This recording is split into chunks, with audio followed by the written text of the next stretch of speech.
What is your beef? Why do you have such a problem with me?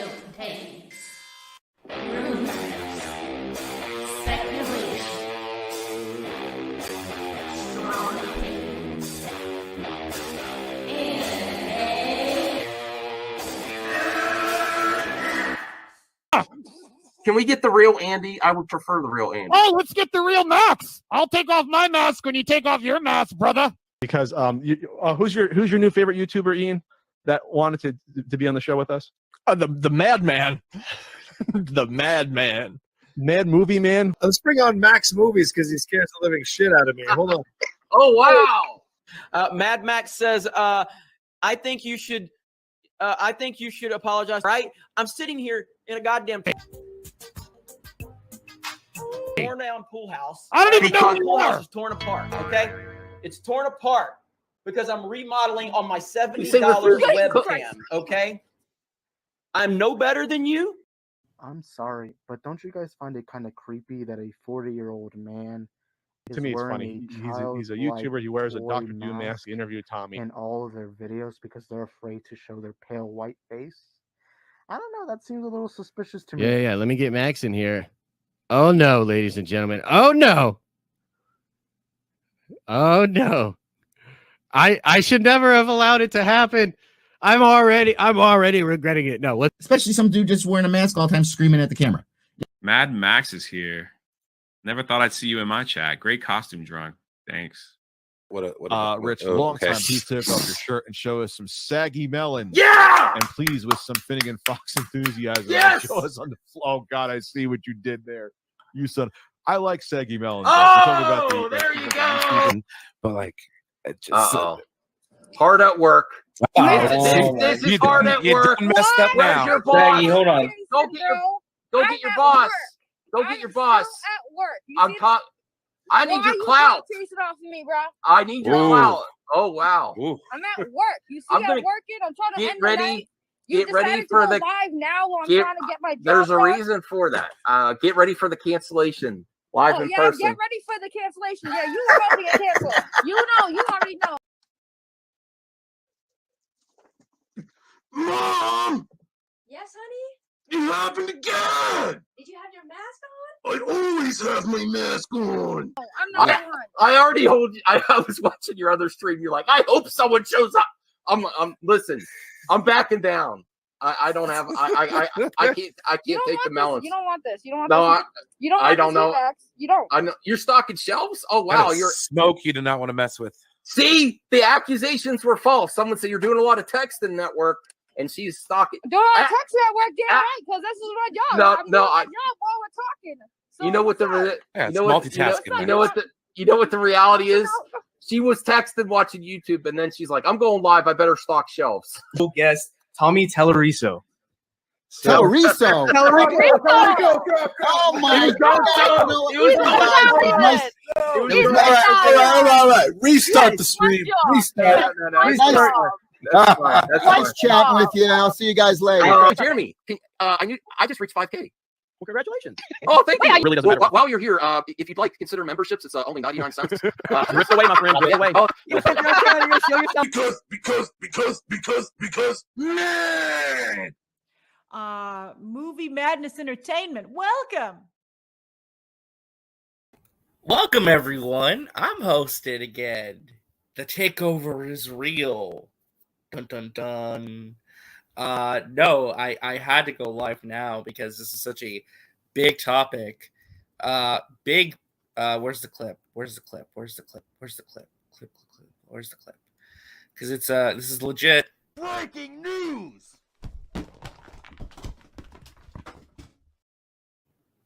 It's legit breaking news. There's a lot going on.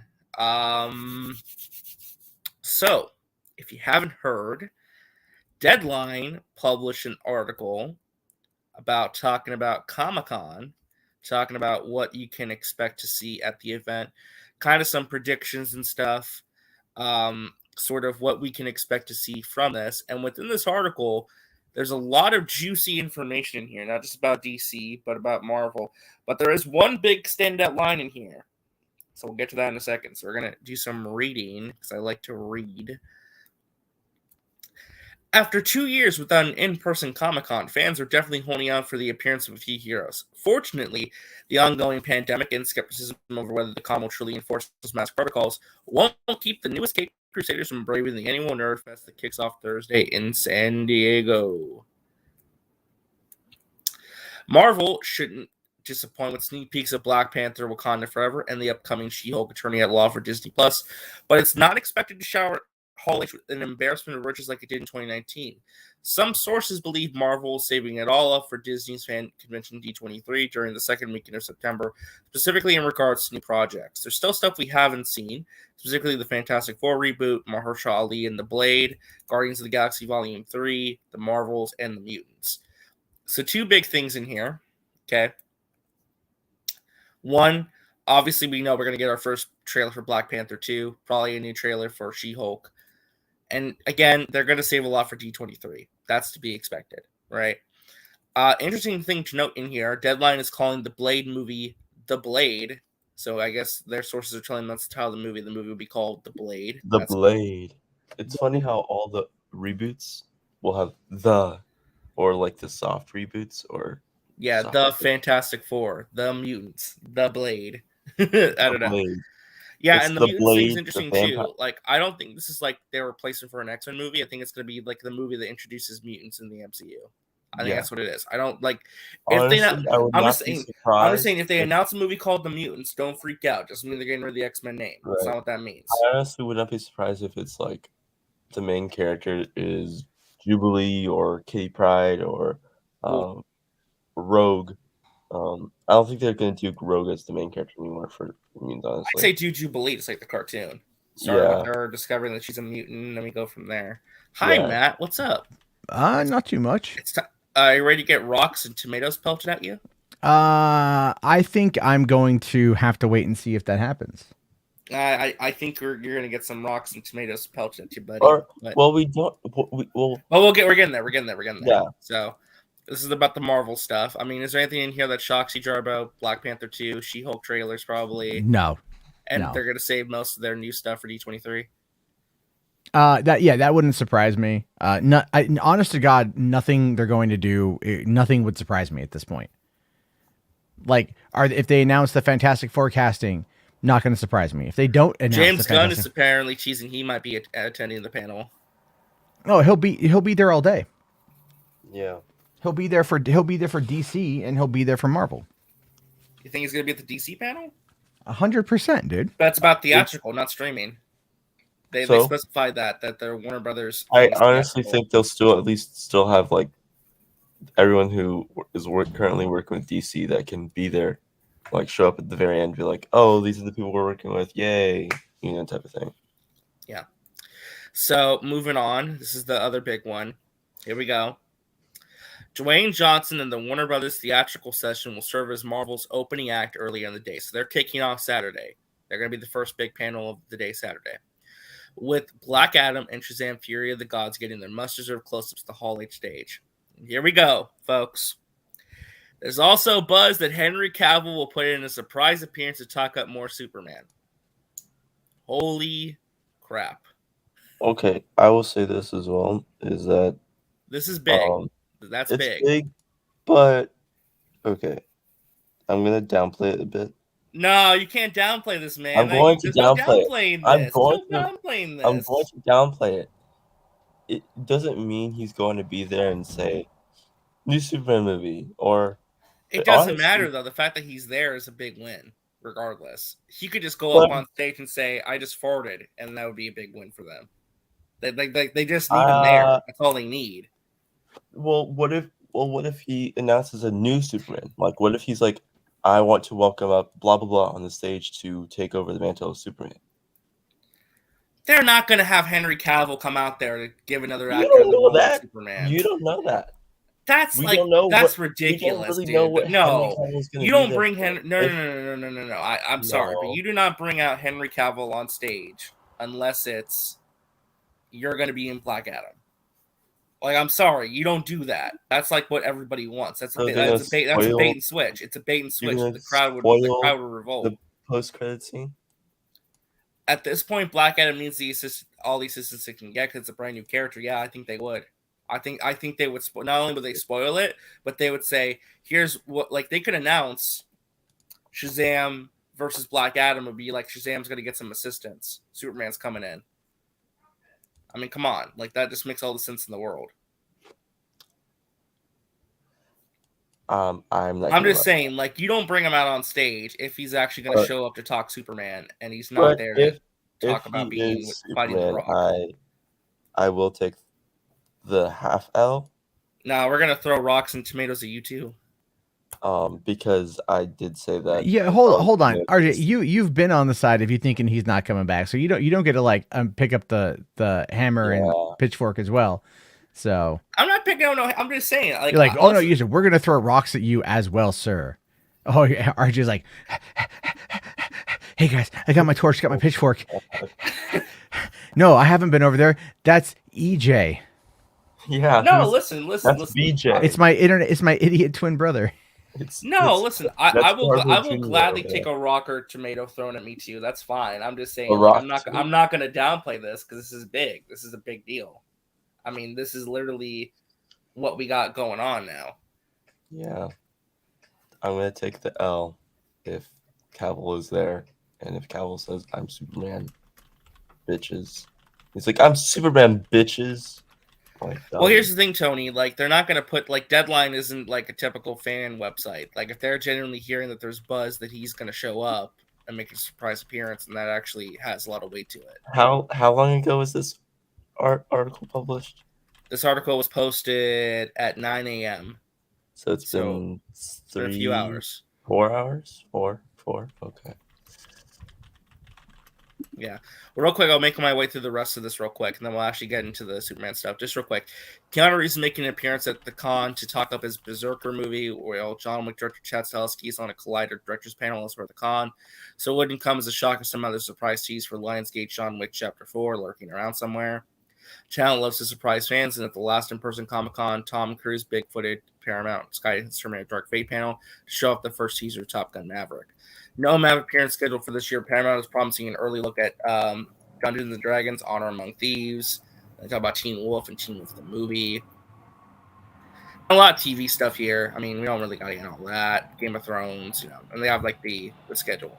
So so it starts tomorrow with Dungeons and Dragons being the big panel, and then Someone did point out that Henry Cavill, it didn't specify because you can say Cavill's going to show up at San Diego Comic-Con, and you can automatically think DC, right? That Cavill will be there for DC. But what if he's there for another panel? He can be there for both. I mean, like literally, it's not like literally we've had like they literally just pointed out an example about Top Gun going up. You're coping. Cope. That's not coping. That's like literally that's literally like what they do at Comic-Con. They have people like circulate to several different panels. That's like literally like a non-issue. Like that happens at Comic-Con all the time, where they like go to one panel for like a quick thing at the end, and then go right at the end to something else.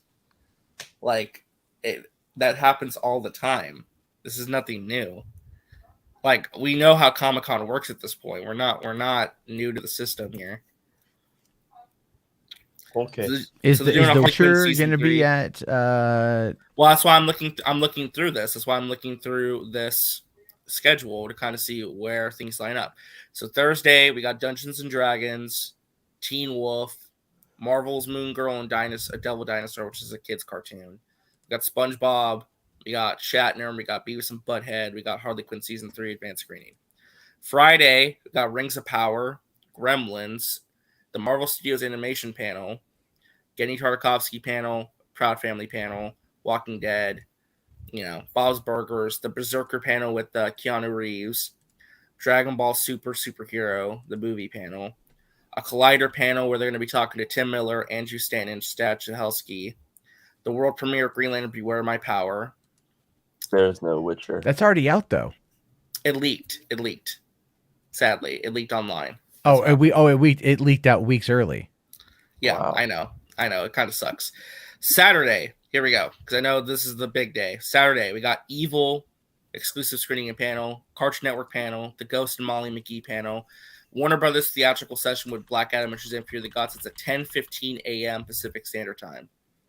So that's going to have Dwayne Johnson, Jamie Colette Sarah, Zachary Levi, and more. Probably David F. Sandberg. It'll be New Line Cinema Hall H. So that's at 10. Okay, so it is just a panel for Black Adam and Shazam. That's it. That's what they're saying. Well, the way they're dubbing it, they're saying the way it's so. If you go on DC's Twitter, the way they're phrasing this is a Warner Brothers theatrical session featuring Black Adam and Shazam Fury of the Gods. So those are the two headliners. Those are the two headliners that are going to get the predominant focus. But the panel's being built as a Warner Brothers theatrical session, like a theatrical panel, so that there's wiggle room for a little bit more should they so choose. But they are specifying the focus will be on Black Adam and Shazam. But again, it's called theatrical panel. Like it's the entire studio's theatrical panel. Okay. So, well, I'm looking forward to whatever Friday has got the Lord of the Rings panel from 10:30 a.m. until 12. That's a long panel for Lord of the Rings. It is a long panel. They're gonna show off a significant amount of the show. Like I would say the first 20 minutes. They're gonna show the first 20 minutes of the show. It's possible. Toucan Birdie, The Simpsons, House of the Dragons on Saturday. That's interesting. They got the Saturday slot, not Lord of the Rings, but okay. What if Marvel's animation is an hour? Sorry, Marvel's animation's on Friday too. Marvel's animation's on Friday. So James Gunn, Superman. American Dad, Family Guy, Storytellers with Apple TV Plus, a Star Trek Universe panel. There are rumors that the Star Trek panel they will announce a new show. So we'll see. Because they're going to be talking Picard Season 3, Lower Decks, and Strange New World Season 2. Okay, so and guess who's moderating it? Leah Thompson. Oh, nice. So hasn't she directed a couple of the episodes? She has actually, yes. Yeah, she's directed a lot of like episodes of like that. She's also directed a lot of episodes for Nerdy Mastermind saying there's rumors they may show the entire first episode of Rings of Power. I doubt that. I so effing doubt the first episode. Because wait, how long is 9:30 to 12? Yeah, it's an hour and a half. They're not going to do a half hour. They're going to show at least something from the first episode, though, possibly. I mean, at least like a segment of it or whatever, like a clip, drop a clip. Well, there's a new trailer for the House of the Dragon that came out. Hey, what's up, too. Yara? Hope you're doing well. Oh, that looks sick. So, conversation with J. Michael Straczynski and Rice. Sandman's going to be on Saturday as well. That's Netflix's big panel this year. They're going all in on Sandman. Resident Alien, and then it all ends at 5 p.m. Marvel Cinematic Universe mega panel with panelist Marvel President Kevin Feige unveils what's next in the MCU series and films Hall H. And that's and then Kevin Smith is afterward in Hall H right after as he always does. Those are always a lot of fun. I am legit bummed. Kevin Smith always goes after Marvel at the end. Of the night. He always goes after the last of whoever's on Saturday, and that's not always Marvel. Well, yeah, but this year it's Marvel. Yeah, so. yeah. But and no, Chucky as well. Woo-hoo. Oh yeah, Chucky's right. Chucky's yeah. So Sunday we got Good and Evil, Mayans, What We Do in the Shadows, and then Sesame Street Mecha Builders. So Sunday there's really nothing going on. Saturday, I think the Sesame Street panel is basically Comic-Con ends with Marvel. Yeah, I'll say I really feel Sesame Street though is going to be where you're going to want to be. Yeah, you really want to go to that Sesame Street Mecha Builders panel. Yeah, I'll tell you why, because they're just going to be like 1963 all over again. You're going to walk in, they're the Sesame Street. They're just going to start segregating people. I mean, listen, there's been rumors. There were rumors that some stuff was going on at Comic-Con in regards to DC News. I don't know if this is what people were referring to, but I don't know. So, well, that's all the Comic-Con stuff. So now let's get into the main topic of conversation. That's Henry Cavill. Okay, I'm not going to downplay this or underplay this. This is a big deal. If what Deadline's saying is true and that there is genuine buzz that he's going to make a surprise appearance at that panel, and I'm not conspiracy theorying. I mean, that is literally Deadline. I treat Deadline seriously because it's a legitimate trade. So, I mean, it is a big deal. Okay, so what do you like? What's the question? Really, the question is, do we believe this is going to happen? And if it does, what does it mean? Okay, so that's an if, right? That's an if. I know it's NIF because we have to wait for Saturday, but true. But there are other scoopers that the DC legal lady, whatever it is, just posted a GIF of Henry Cavill a little bit ago. So that's got people talk. The DC legal insider, whatever. Okay. Yeah. So well, she's been around for a bit. You've got her, Casey Walsh was like, oh, now I'm paying attention because she said something. I talked to the guy who runs Batman on Film, who, he's got his own insiders, and he was telling me that he hasn't heard anything. It doesn't mean it's not true. I have talked to a couple people myself. I didn't hear about Superman, but I did hear about something else. So I don't know. We'll see. Yeah. I think it's a video game thing or a cartoon thing, not a movie thing. That's why with Cavill or with Superman. Is this the thing that it could feature Superman, but I don't know. I literally can't talk about it though. Like I literally can't. I would get in trouble. I can't. So. Okay. You were Enosh. You said that you heard there might be something going on. So I sent you a link because I want you to come in and reveal to us what you know, sir. Because you said something was going on. You said you heard something, so I don't know if this is what you were referring to, but that's why I sent you a link if you want to come in. But I know it's like late and busy, so. Enosh, you're saying Sesame Street is causing all kinds of controversy right now. It's Sesame Place. Apparently it's being made to look like people in the costumes are being racist towards the kids. Yeah, we talked about that a little bit, Jarbo. Did you read up any more That's on that? why I was making a joke about the Sesame Street panel is the place to be. Oh, why they're turning it into night because it's gonna be crazy because you're gonna walk in there, it's gonna be all 1963 and shit. Yeah. God damn it! I missed that. I literally. I know. I know. I'm waking up. God damn it! I'm waking up. That's okay. Look, I think I looked into the Sesame Street stuff, and that's terrible. That's wrong on all levels if it's true. But Phantom SL's here asking, y'all think the mutants rumors is them dropping the X-Men name or as a way of introducing more X-Men or mutants to the MC, like how Phase 1 did the Avengers and listen, I said this earlier. If they make a movie called The Mutants, don't freak out and think that it doesn't mean they're going to not make an X-Men movie. It's probably just a movie introducing the concept of mutants. It doesn't mean there's not going to be a movie called The X-Men.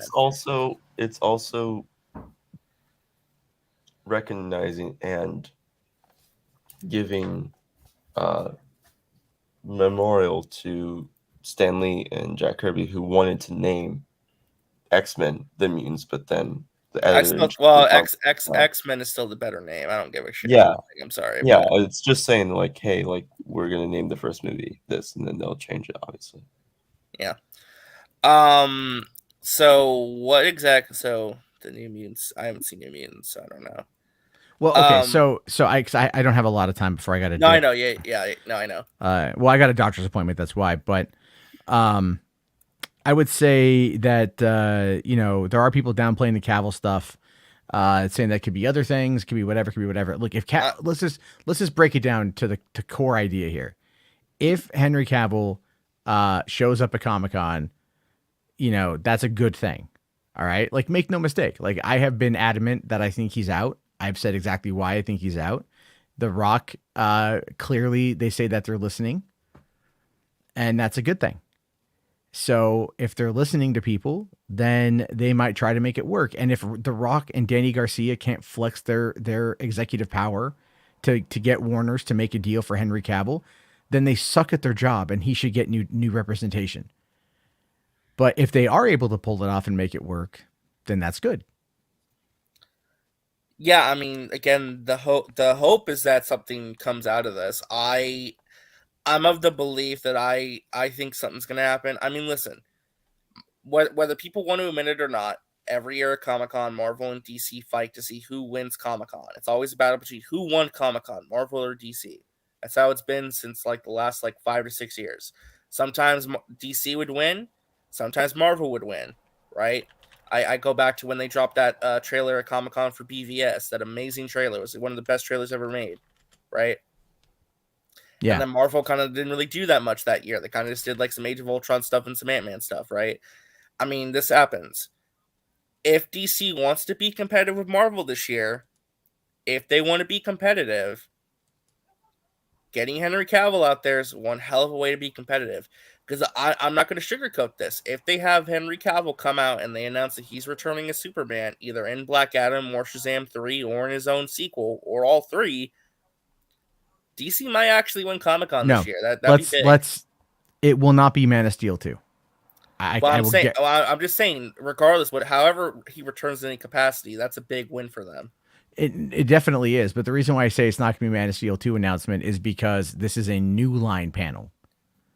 And it won't be through New it's Line. Warner Brothers theatrical. That's the specification. New Line has a presence there, but it's New Line is the presence there. This is a New Line panel. They're not going to say New Line. They're going to say Warner Theatrical. But Warner Theatrical normally is a 2-hour panel that features everything they're working on. DC is a part of it. You know, there would be whatever new things that they have in the pipeline that would be there as well. So this is them saying it's theatrical without saying it's DC, but it's New Line. It's New Line. That's. Yeah. Well, again, I mean, is there no possibility that New Line could make a Superman movie? No. I'm just asking. I'm legit saying this. So Zaslav is if the that report about Zaslav is true, or that one insider had said that Zaslav's upset that Superman is languishing. So if Superman is languishing on the sidelines and he's a flagship character, why would you put a flagship character to a subsidiary? Why would you not have your flagship character be absolutely underneath your mainstay banner? Is there any possibility they showcase Batgirl at all, or talk about it? I think we're gonna get a trailer for Batgirl. I do think that. I think we're gonna get a trailer for not the Flash, but Blue Beetle, just wrap production, and that is going theatrical. So that could be a thing that they surprise people with. Giving us a bit of a look, because they've been shooting Blue Beetle for months now, and that just wrapped the other day. So they can put together something to show somebody. That Boy 2022 says Cavill returning will be bigger than anything Marvel could bring this year, unless Andrew is confirmed to be the Sony versus Spider-Man. I mean, you're not wrong. I mean, because again, we're hearing that Comic-Con for Marvel is going to be more reveals and stuff we already know that's been announced versus like brand new announcements. The only thing I could see Marvel bringing this year that could like rival Henry Cavill is our first look at Deadpool 3. Like, tell us what the movie is, what it's going to be about, who's going to be in it, etc. I agree. If you're going, as much as again, I think Henry Cavill. Deadpool is more of like San Diego Comic-Con thing. That's a San Diego. That's definitely a San Diego thing. Ryan Reynolds coming out on stage, Deadpool 3 coming 2025 or whatever.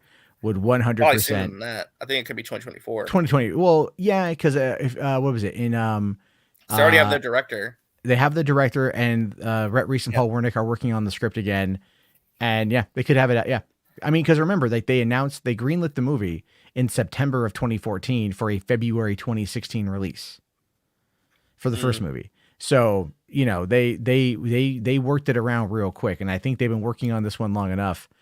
And I'll tell you this, after watching Free Guy and the Atom Project again, I am beyond excited. Stranger Things too. And so, yeah, but just the collaboration with Sean Levy. Sean Levy's gotten better as a director. I mean, Atom Project is such a wonderful film. I love that movie. So I'm really excited to see what they do with this. So before you go, because I know you got to go, are you going to be covering the Warner Brothers theatrical panel? Yes, I will be able to cover that one. It all depends live, as it happens. Live, I'll do it live. I'll do it live. I'll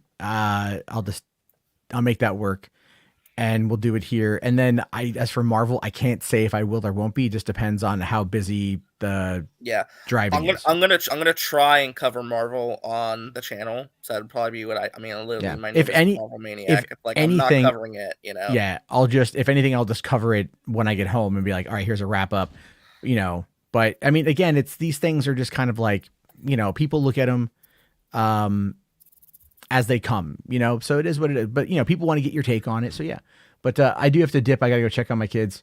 But look, again, I will get so much fucking shit if all right, before you go, I'm gonna make you go solo layout. Say what's gonna happen if this ends up happening. Just tell the world.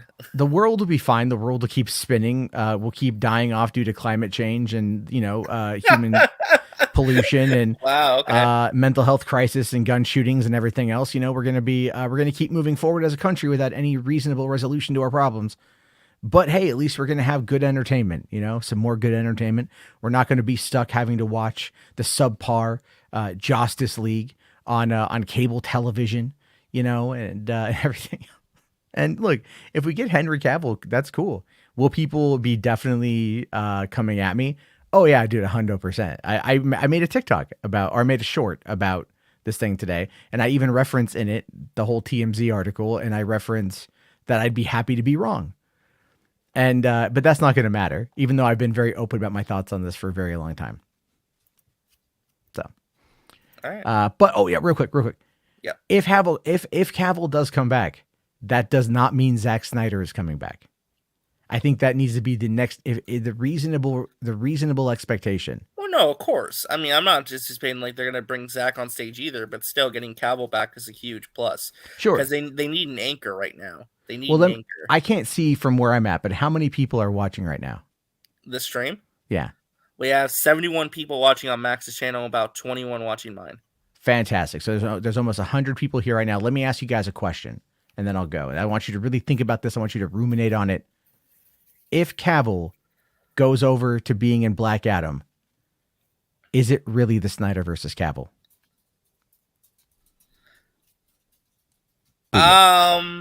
That's a loaded question. And he just he left right away. That's kind of a loaded question because it depends. It depends. If it depends on what they acknowledge that the character's black been suit through, or if it's the red and blue. I don't even think it matters at that point. It's just that we get the character and the actor back. I think that's the more important thing. People will then harp like. No, some people are gonna harp on it, but I don't really care. We just if we get the character back, that's all that matters. We don't really care, but like people will. No, I know, but I'm just saying it's more important that we get the character back. That's my perspective. Well, Ashley, if you're free, you're more than welcome to come on if you want to. I'll send you a link. But yeah, this is pretty interesting stuff. Do you got any predictions for what Warner Brothers could do at that panel? I think we might get a new trailer for Black Adam and our first trailer of Shazam.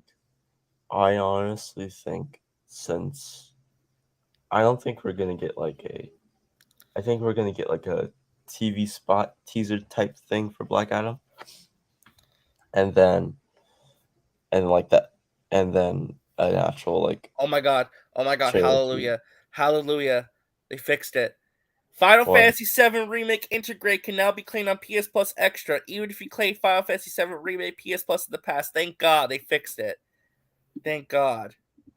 Yay. I was complaining about it last night. I'm sorry. Oh. I'm downloading that right now. Shit. But yeah. Anyway, sorry, I didn't mean to interrupt that. Well, I think if Cavill is truly going to be at the panel, I think I said this in DM group chat as well, is that if there is no DC head named at the end of the summer, then I don't think there's DC fandom. Because I don't even care about at this point, yeah, DC fandom matters, but at this point, I care more so about having I'm okay if they don't do a DC fandom this year. If this means they prioritize Comic-Con and make Comic-Con as awesome as it can be. That needs to be the priority. Right.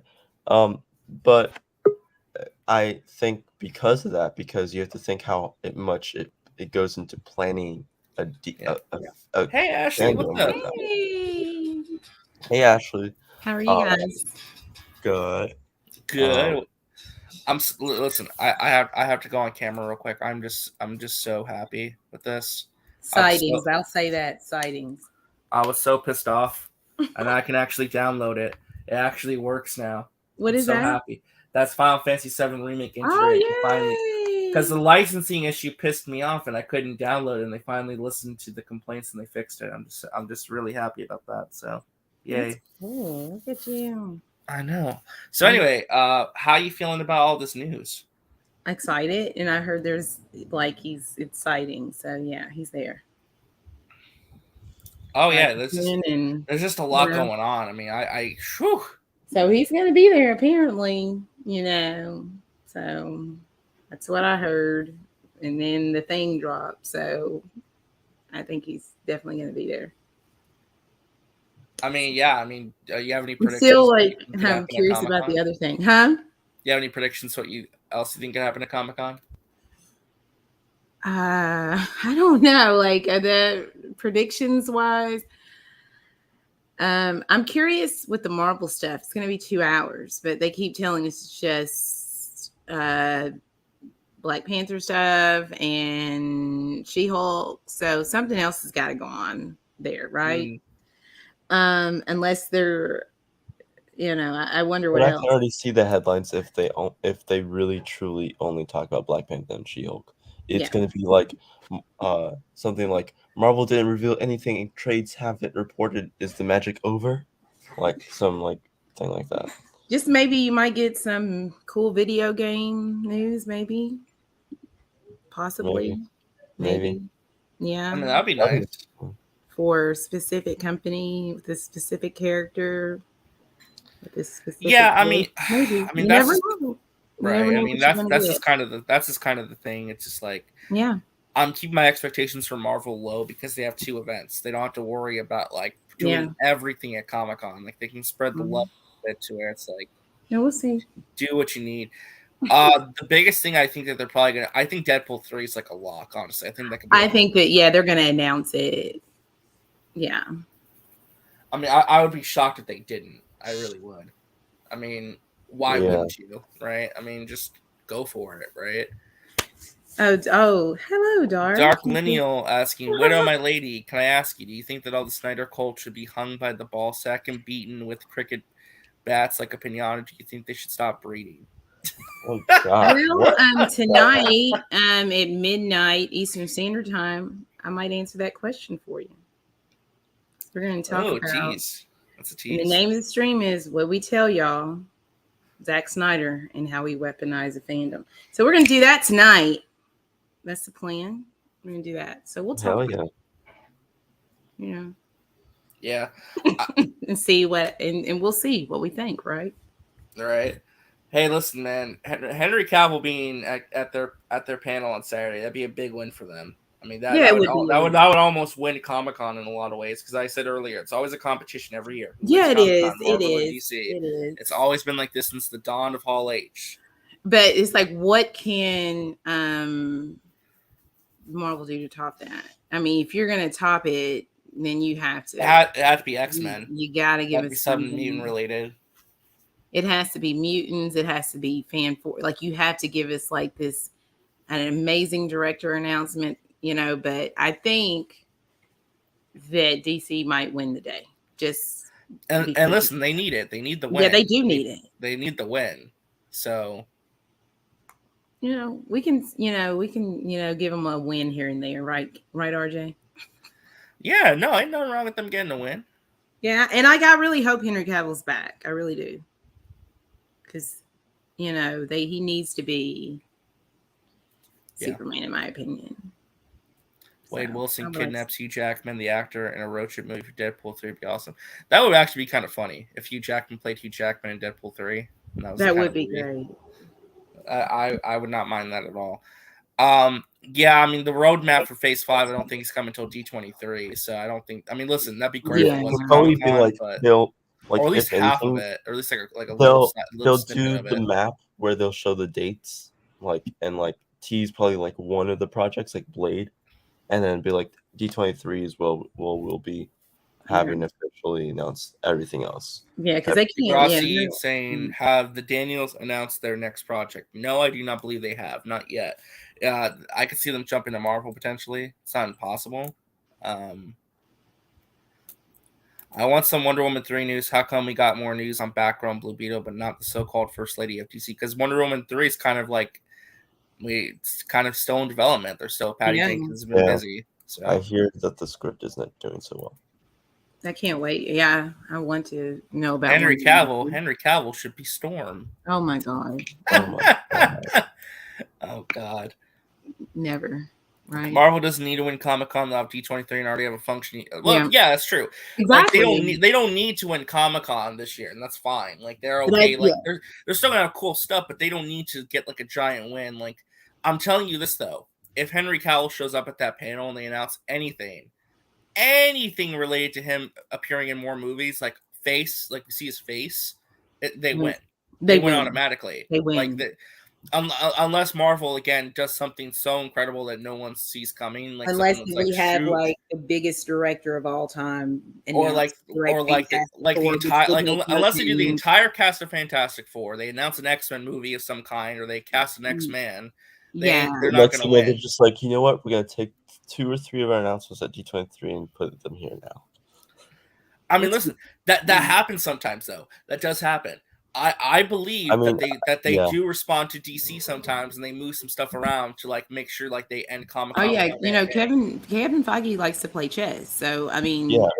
And he doesn't want. I think that he doesn't want it to be one up. You know what I'm saying? Because he's like, that's why I call him. He's like the Don King of like superhero movies. You know, either Marvel wins or Marvel and DC are on the same level playing field on on that day. Yeah, and like he's That's the Don what King. Feige's You know? thinking. And with DC, DC's just at this point just wants to like at least have one win for the day. You know, be like, can we at least like get something? You know. Willie here says, make no mistake, the Zack Snyder mess isn't over. Netflix folks aren't going to be happy. Zack Snyder ought to be in his best behavior now because the masks led Mussolini quote speak volumes. I think ultimately, like, again, we may have our opinions on that article. I certainly have mine, but Zack's going to be fine. Netflix is not I think there's opinions and then there's facts. And, you know. Like, Zack's career is suddenly not in danger. I think that maybe his reputation a bit, they might be like, oh, you know. I mean, you could argue his reputation can take a hit, but he's not going to I mean, like, I don't dislike the man. I just like, okay, you pulled a G move, okay, and you got what you wanted. You're a G kind of. Yeah. Like, I think it's going to be more like, for real, it was kind of a G move if you think about it.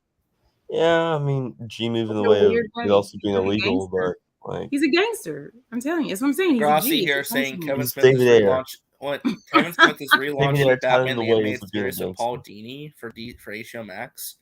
I know you said something about this earlier, Degrassi. I mean, that'd be big. Kevin Smith coming in to relaunch Batman the Animated Series.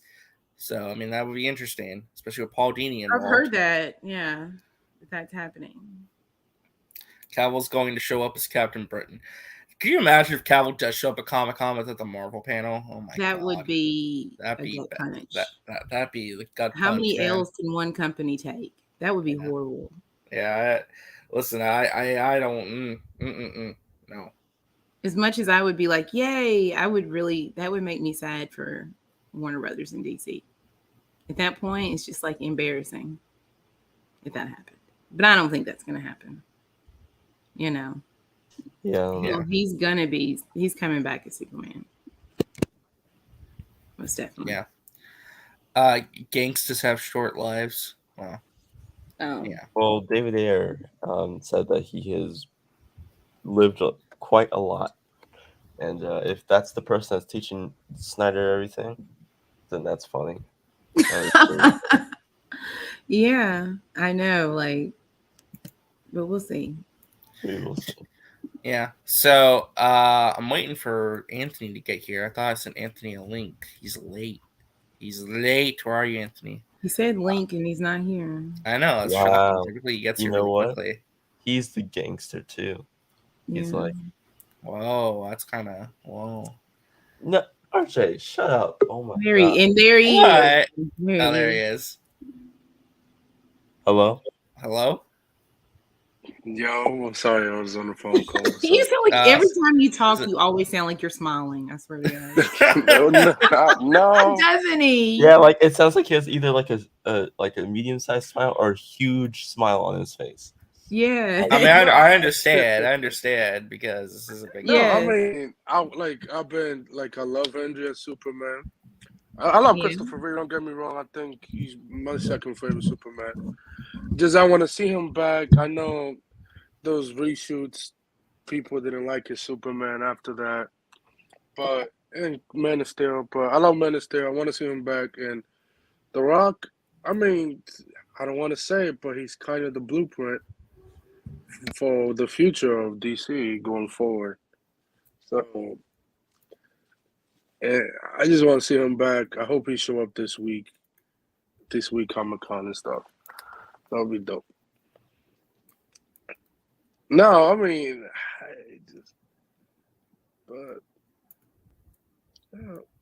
no, I don't want to see him in Marvel. That would be weird seeing him in Marvel.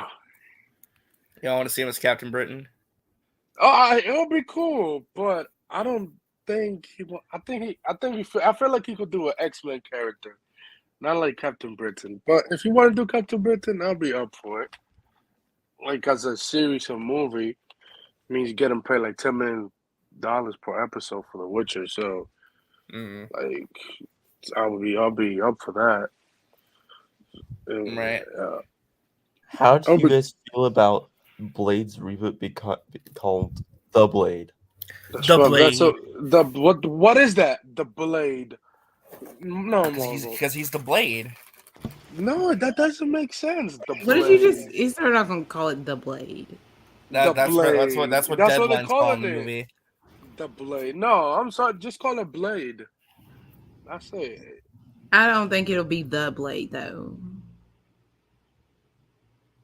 Ever get an updated It's title weird, on D23? honestly.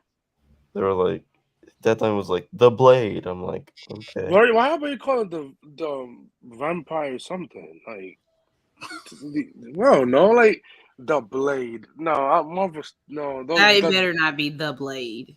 Names have superhero that stay. And maybe that's probably just like a. I don't think that's probably the working title for now.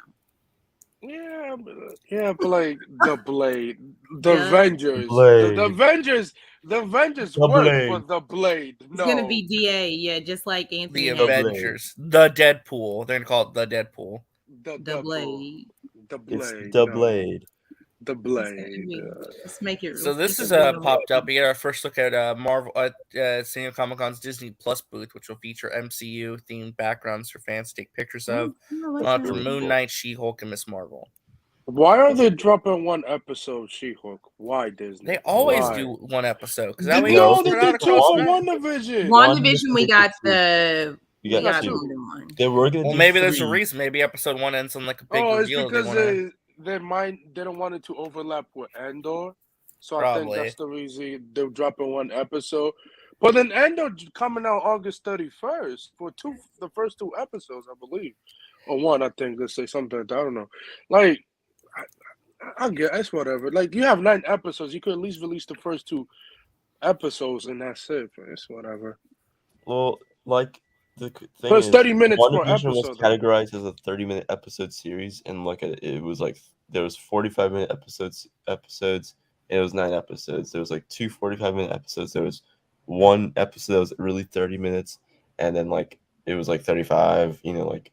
But even then, like you take out 10 minutes, it's like really like 20 to 30 minutes. I'll tell you, the first episode, She-Hulk sucked ass. I'm dropping out. It'll Just be saying. fine. It'll be fine. Did you ever watch Miss Marvel, Anthony? Duh. I mean, I was joking. I thought I was like, yeah, I'm never gonna watch it. I was gonna watch it regardless. I never skip on my Marvel contact. It just, as a DC fan, it's kind of sad they got shit. So, yeah. Jeffrey Miller is right, but WandaVision story gets better after episode 3. Yeah, for a lot of people, yeah. Yeah, for it was good building from on the the start. mystery. It just was like getting. I know better. people didn't like the last episodes. Like, bro, The last I'm sorry. episode was the weakest of WandaVision. Yeah, it was. I was like, It was the weakest, but not like that. people not was horrible. Yeah, it was Yeah. no. People was expecting Doctor Strange, but the COVID thing happened, and what? Right. And episode 8 was so emotional and so strong that you thought episode 9 was going to be like, it just wasn't as big as 8 for me. Yeah, I agree. Why And here we people- are talking about WandaVision. People just didn't like. Sorry. People didn't like the Ralph Boner thing. I was like, bro. Yeah. But you have to understand what Ralph Boner was. It was about exerting expectations, right? It was about Yeah. who does the audience recognize as Quicksilver, right? So it It would was tie also- I into think they're who gonna course she correct could that, recognize as well. I And I do- think, yeah. like what Caden said, it goes back to what we all think is that throwaway line about someone escaping and going in there, and Yeah. then Wonder Man's coming. We might get an official announcement for that. Yeah, honestly, I think wouldn't be Evan surprised if Peters. they're like, you guys loved Ralph Garner so much, clearly, Well, he's gonna that get a we're new bringing name. him back. I understood what he meant. It was kind of like, Yeah, like this is the thing, like Ralph, like you have to realize this, is that clearly if someone is in witness protection and they run away from that witness protection, then themselves are going to come up with some stupid name. Yeah, but it was And also, it was a just a reference bad to bait. something But I that do think it was I do about think exerting expectations. Yeah, it was and kind of like that's what it was all about. But it exactly. Well, Ralph Garner is gonna be in the Wonder Man, whatever the character name, Jesus. Donovan Martin says talk about Campia's video. I haven't seen Campia's video. Which one? There's two Campia videos. The new Which one today, I think. He's talking about Superman. Let's see, not the other guy. Yeah. The two biggest 2.5-hour stream? announcement. Yeah, I'm not watching no 2.5-hour stream. No, they released 1 minute. They said the biggest announcement for Comic-Con, the Halloween, the Netflix ad supports. Whatever Netflix. Oh, okay, the Comic-Con video. Okay, hold on. New House of Dragon trailer drop. I'm watching that. I love Game of Thrones. The last season sucks. Everyone, well, here. Comic-Con is finally back, and there seems to be a huge lineup from Lord of the Rings to Marvel.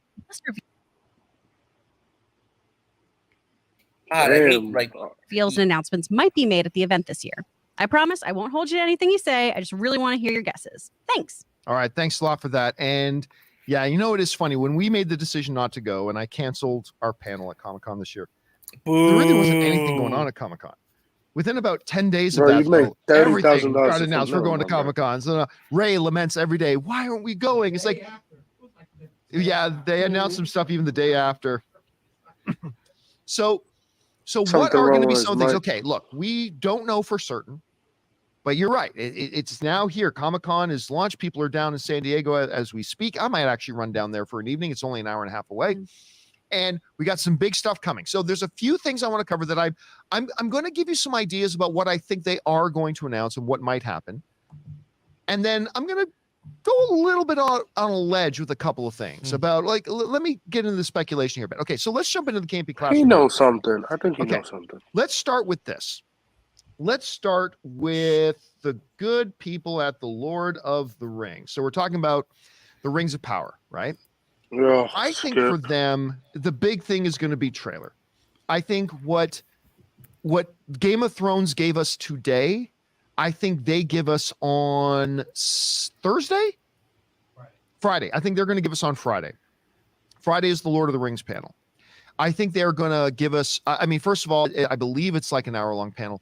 They're going to give us the basic outline of here's what this story is. Here's what's going on. This is the setup to it. And then they're going to show a trailer that does that. I don't even think this show is going to I think it's going to be an episode. I did it. Mikey I was think not they're going to right. be giving us Stop an it. episode there. And I obviously, I don't think they're going to drop the first episode online for people. Mikey was right. Max, get in here. Get in here, Max. God damn it. What? Because No, did it. get in Okay. here, Max. Get in here, did it? then. This is your stream. Get in here. Damn, that's a lot of good dogs in the background. I got this. Wow. Hello, Cornbot. You I you got found it. your man yet? Yeah, give me like 5 minutes. Hold Oh, Where you going? no. My But I dogs think are we're going to losing hear a their lot of minds. reports. Again, Okay. let me be very clear. This is not inside information. I think if they're dropping that trailer today, though, they're not going to leave themselves to be standing there with their dick in their hands at Comic-Con with nothing to Pause. show. If they're dropping the trailer now, it's because they've got something to give to the audience at Comic-Con. It's Game of Thrones. If a dick is in hand, there is exposition. Then there is story going on. Or someone's losing that. Or someone is losing that dick. So I stand corrected. It could be all of the above.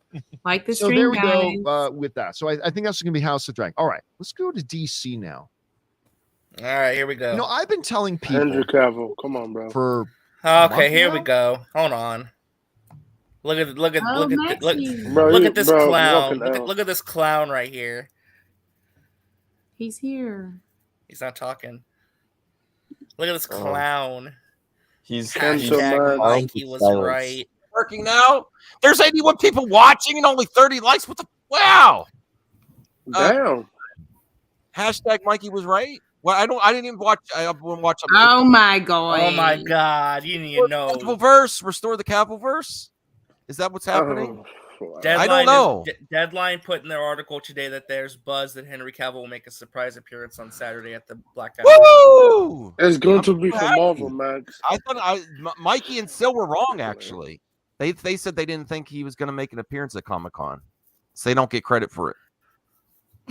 No, he was retweeting Mikey was right. You want to come on the show? You want to listen? I got to So they stop actually appearing. were right. I got They to actually- stop appearing on your streams because then I have no energy. You want to come on the show?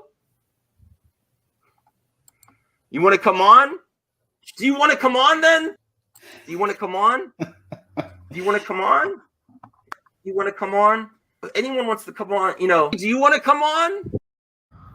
Oh, he sounds so sweet. Nice. Yeah, I you am wanna nice. come I'm a on? nice guy. You wanna I'm come a on? real nice guy. Well, Max, this is technically your channel. I'm not taking it over. So You kind of are. I mean, last night Did was. you see my message, Max?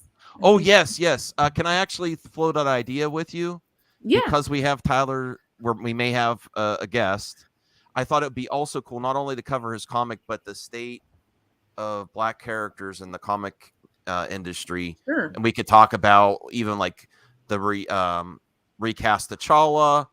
We Sure. could talk about WB and how they've kind of Just let give down. me a time and I'll Yeah. see if that works Yeah. for him. What time works for him? I'll try to make it happen like 8, 9, I'll have 10. to listen to that then. I'll see. Yeah. Because I'd love to get his perspective because he's outside the industry. He's being successful.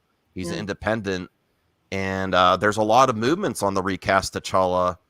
And screw WB for virtue signal that they were going to do something. And then they can't get anything right, honestly. Marvel's at least trying. And I almost was going to title it Recast Cyborg also because I love Ray Fisher's performance, but he's been problematic too. And, the character should move on if he can't. Check it out, guys. It's called Max and Ashley Go Woke. Okay. Yeah. Oh, really? Woo! Dirty Mastermind here saying breaking news. You want me to set Matthew it Bologna up where started a podcast with Tatiana Seal. I will definitely. I'm going to send him make sure that time works for him, and yeah. All due respect. Multi-stream on your channel too, or do you want to just hear? Do you want it to be on both our channels or what? Oh no, I don't want it. We'll just do it on here. Okay, all right, whatever you Yeah, want. because that's what it was for. Okay. Awesome. Thank you for bringing that up, Nerdy appreciate Mastermind. I'll have to listen to that because that Yeah. is interesting. This I is want my to hear. good. I want to hear That's what I'm Tatiana making Siegel talk about that content for article. here. Yeah, and that was my idea. We can go woke sometimes, Max. Awesome. I love going woke. I go broke for woke. Yep. Yeah, you're There you very go. broke. No, I am broke. I do want to get that comic. I've been researching that comic. Ooh, it looks Yeah. fire. There's some other spinoff. Ooh. All right. All right, so but we're watching this the is- camper. We're watching the camper. Yeah, he's not going to come. Is he going to drop me any more super chats? I could really use them. I kind of believe that Maybe at later tonight. the DC panel, Henry Cavill will come out on stage, and they will announce that he is back as Superman. Don't you say that every year? This year, well, I thought that they haven't had Comic-Con in like 3 years. Cut me some slack. That is true. He doesn't. I believe the context in which it will happen is I believe Dwayne "The Rock" Johnson will bring him out. Now, of course, Dwayne "The Rock" Johnson, That his would break the manager, internet. is also, who's his ex-wife, is also Henry Cavill's manager. And she's a terrible agent. No, Anthony, you don't know Dwayne has that. shared a number of images over the last In my 6-7 years of Black Adam fighting Superman. He's put a lot of those images out on social media over the years. I believe that Henry Cavill will come out, and of course, it will be jizztastic. It will be absolutely jizztastic. Henry Cavill's Wow. going to come out on Is he there. going- is The he internet going will full Matt explode. Jarbo? You're going to see Hall H have a pop Well, I mean, they haven't had a Hall H year, so that you haven't seen in years. It will be the biggest pop that Hall H will see. And when that comes out, Henry. What's Hall that? Henry. Hall Henry. When all for now and forever, Hall H is renamed Hall Henry. Will come out on that stage, and I think this there will before be the deadline article? Point out that I've been saying this for a long time. Well, Deadline has now just said that they are hearing rumblings that Henry Cavill's going to show up there. Now, for all I know, those rumblings is my pie hole. Like, for all I know, like when they say we're hearing rumblings, yeah, they watched the John Campbell show. They've heard me talk about it. So maybe that's it, or maybe they have other sources. They're telling them that as well. I'm just saying, I think the big thing. So happy right now. Other than that, I mean, they're going to be hiding Flash. They're not going to be like, shh, we don't talk about Bruno. It doesn't exist. We don't talk about Ezra. They're going to be hiding that. I'm not expecting a lot of big announcements. I think they're going to highlight a number of things. I think we're going to see I think we're going to see a lot of Black Adam footage. I think we're going to see some Batgirl stuff. I think we're going to get some Blue Beetle stuff. I think it's going to be mostly reveals, right? That for them, because they have the ultimate nuclear explosion pop at their fingertips. Hall Henry Cavill comes out, boom, everybody explodes in this big. So that's how. So that's DC. So Max, I don't know about Blue Beetle. So Max, what happens? I don't know.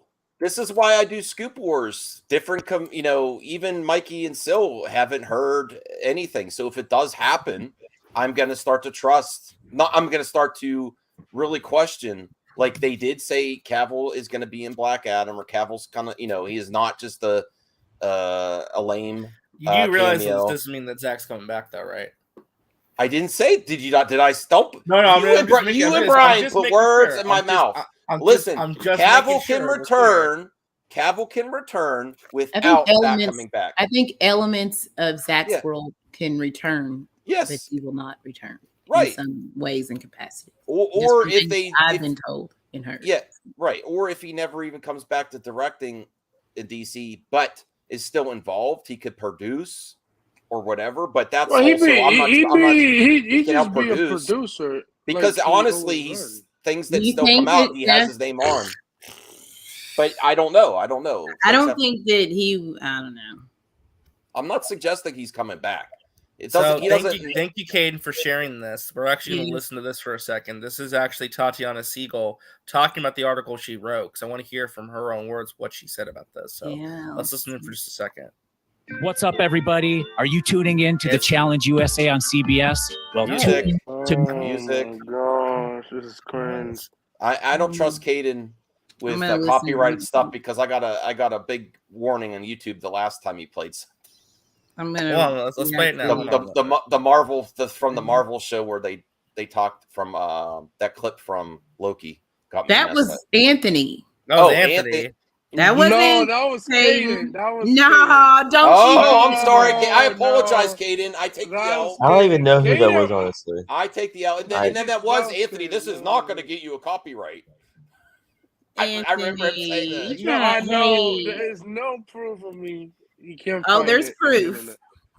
That's my clone, so that's not me. But you trying to say it was Caden just again, though. I apologize. Caden. He's the one who played. I'm sorry, Kate. You know what? I got to check myself, Caden. I got to stop blaming you for things. I just know you like to. We find out that how many of those accounts, how many of those quote fans were total BS. You actually, Tatiana, got into this deep and really got a report that Warner Brothers commissioned, 2 reports actually. What did those reports say? Matt, it was actually not Warner Brothers who commissioned the reports, but Warner Media. And that kind of is... Oh, the parent company. Yeah. And in fact, I talked to Warner Brothers, nobody had ever seen it. Anthony. I mean, they were sort of... some people didn't even believe they existed. It was something that Warner Media kept like completely under lock and key. Because they couldn't figure it out. They couldn't figure out where this vitriol and movement, release the Snyder Cut. They couldn't figure out where it was coming from. And this report suggests, at least, doesn't confirm, but suggests that Zack Snyder himself may have been involved. the findings of the report that I obtained said 13%, and in another part of the report, it said 17% of the accounts were fake that were involved. That's new. I didn't hear about the No, 17% she's part. upping. No, she's upping it. You know, she didn't release that in the article. Well, let's okay. hear her out though. Let's hear her out though. Involved in any Snyder Cut, Snyderverse conversation. And to some people that might be like, doesn't sound like a lot, but that actually is a huge number considering that like the normal range of what you should see of bot activity is 3 to 5% on any given trending topic. So this is at least 3 times, if not more, what would be considered normal.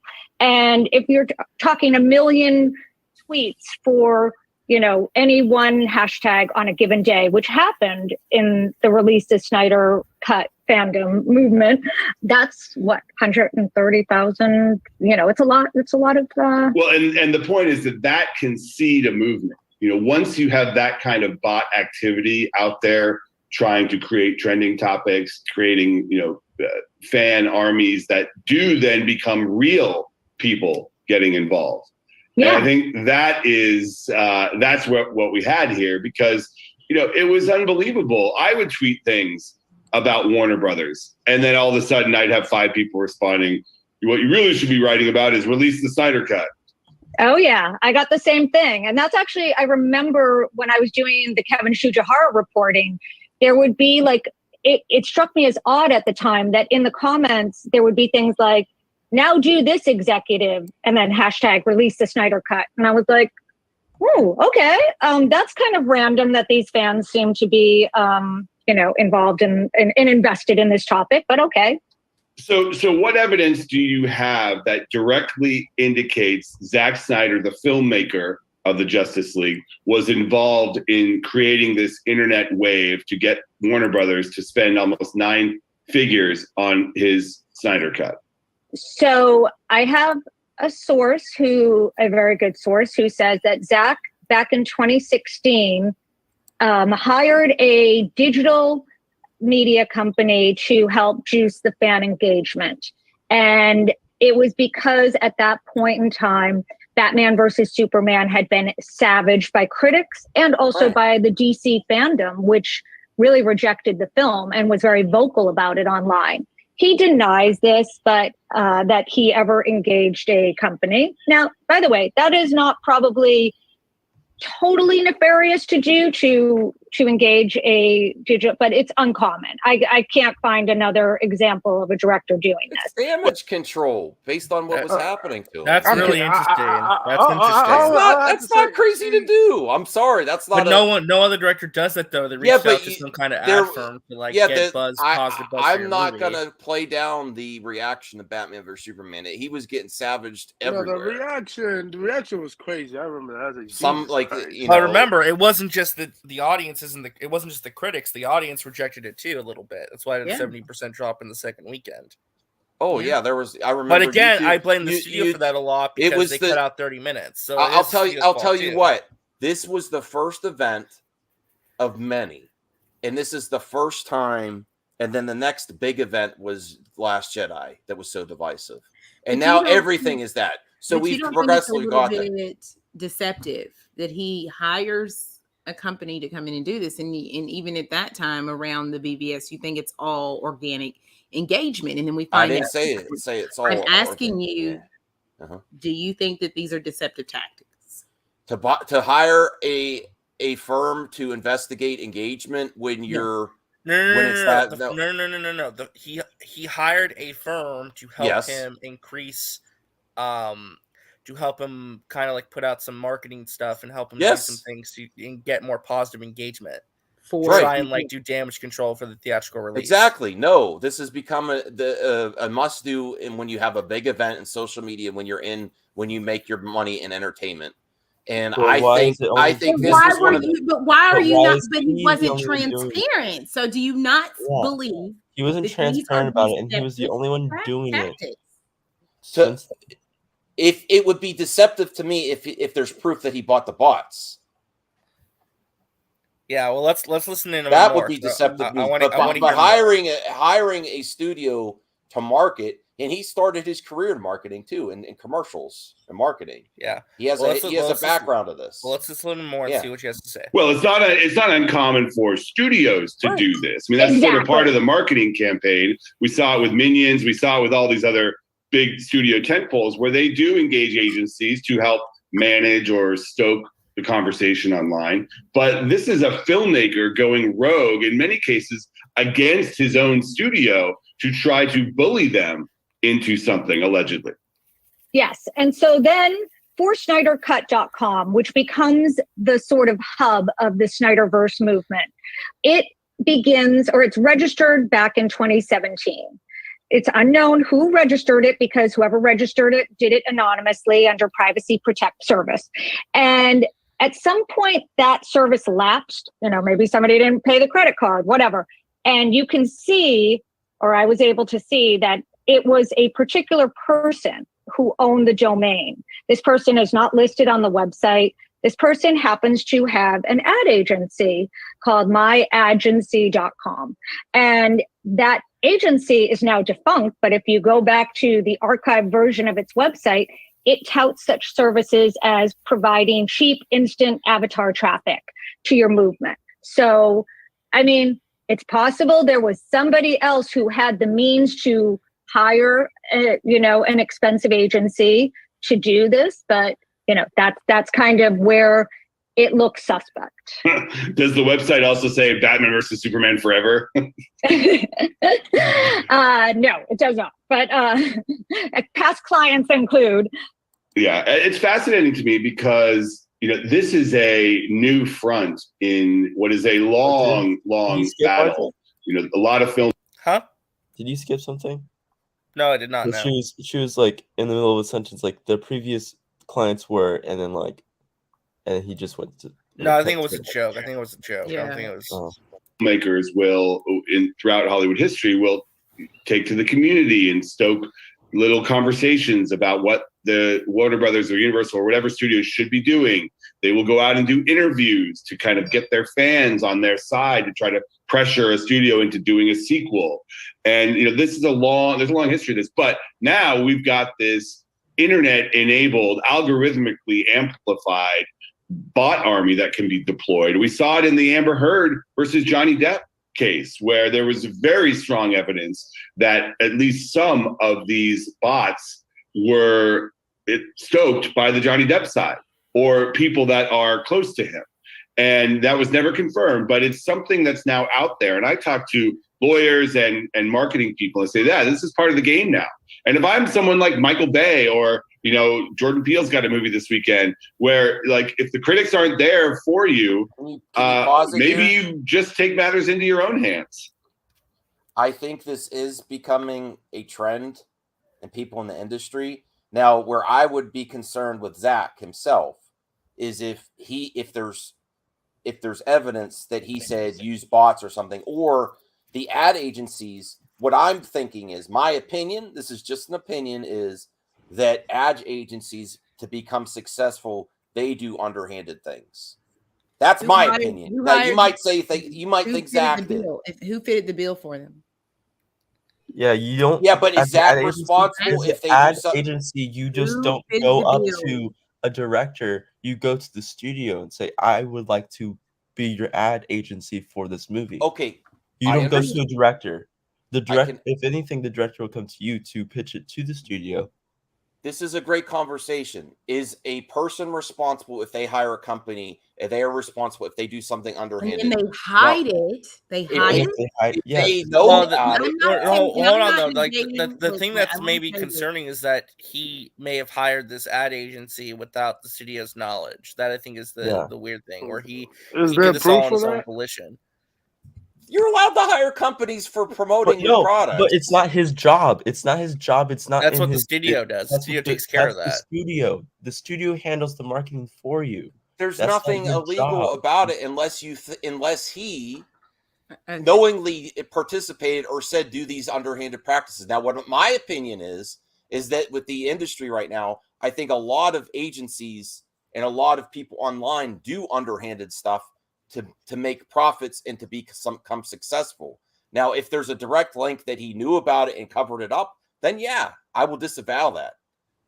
I'm asking John Paul. I'm not saying he is 100% guilty. I'm asking tough questions. Okay, that's what I do. All right. Yeah, no. That's what I'm doing. I'm pushing back. Sure, on that's what I things love. to I me love that your don't make questions, sense, Ashley. Right. Yes. Yeah, So what I'm asking is if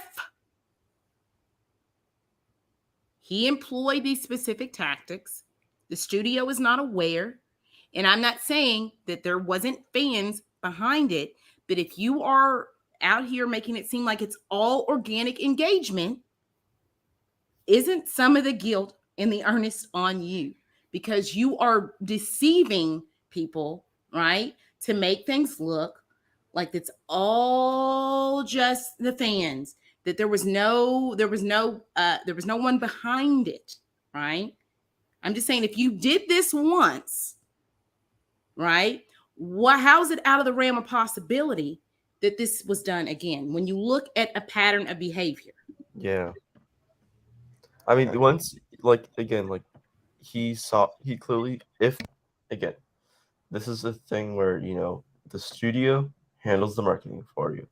If you are an indie film director, then yeah, sure, you can handle it your own. But he is not an indie film director. And I would also like to throw another point out here. I don't mean to interrupt Caden, but the proof was that he hired the firm after BVS not to release the Snyder Cut so far, unless I'm missing something in the article. No, he had a lot of damage control. That He needed a lot of damage control. He hired the firm to market it, the BVS, after the yes, after the whole. So this has nothing to do with release the Snyder Cut yet. It has nothing to do with Snyder Cut right now. He needed to recover his image after the BVS got trashed. They're leading the timeline of, like, there is a pattern of him or a group of people, someone in the group of people. It's more so you follow the through line and see the pattern. Yeah, that they do things out of hand. Yeah. That are not supposed to be done. And I think that this is just the tip of the iceberg. I don't even think that this is the most egregious accusations here. Okay. The bigger issues went in this article, and I'm sure we're going to get to them, come a little bit later. To me, this bot thing, okay, you're just trying to get your thing out. All right. It's later. The tactics that might have been implored by you, those are the things that, to me, are a little bit out of line. The whole thing and bringing in an advertisement agent, that's like the tip of the iceberg. I do want to stress again that with people in the industry that have an event like BVS, it's pretty common to reach out to some type of firm for damage control. It's not common for a director to do this, though. Like, the director doing it without the studio's consent or knowledge is what's weird. Actors have done it, not even just directors. Well, again, though, it's a director doing this without the consent or knowledge of the studio. I think is what is concerning to people. That's the concerning part. And you don't need to check with the company because to hire a damage control for your own brand. It's not it's the studio's brand as well. And the studio owns DC. You don't own.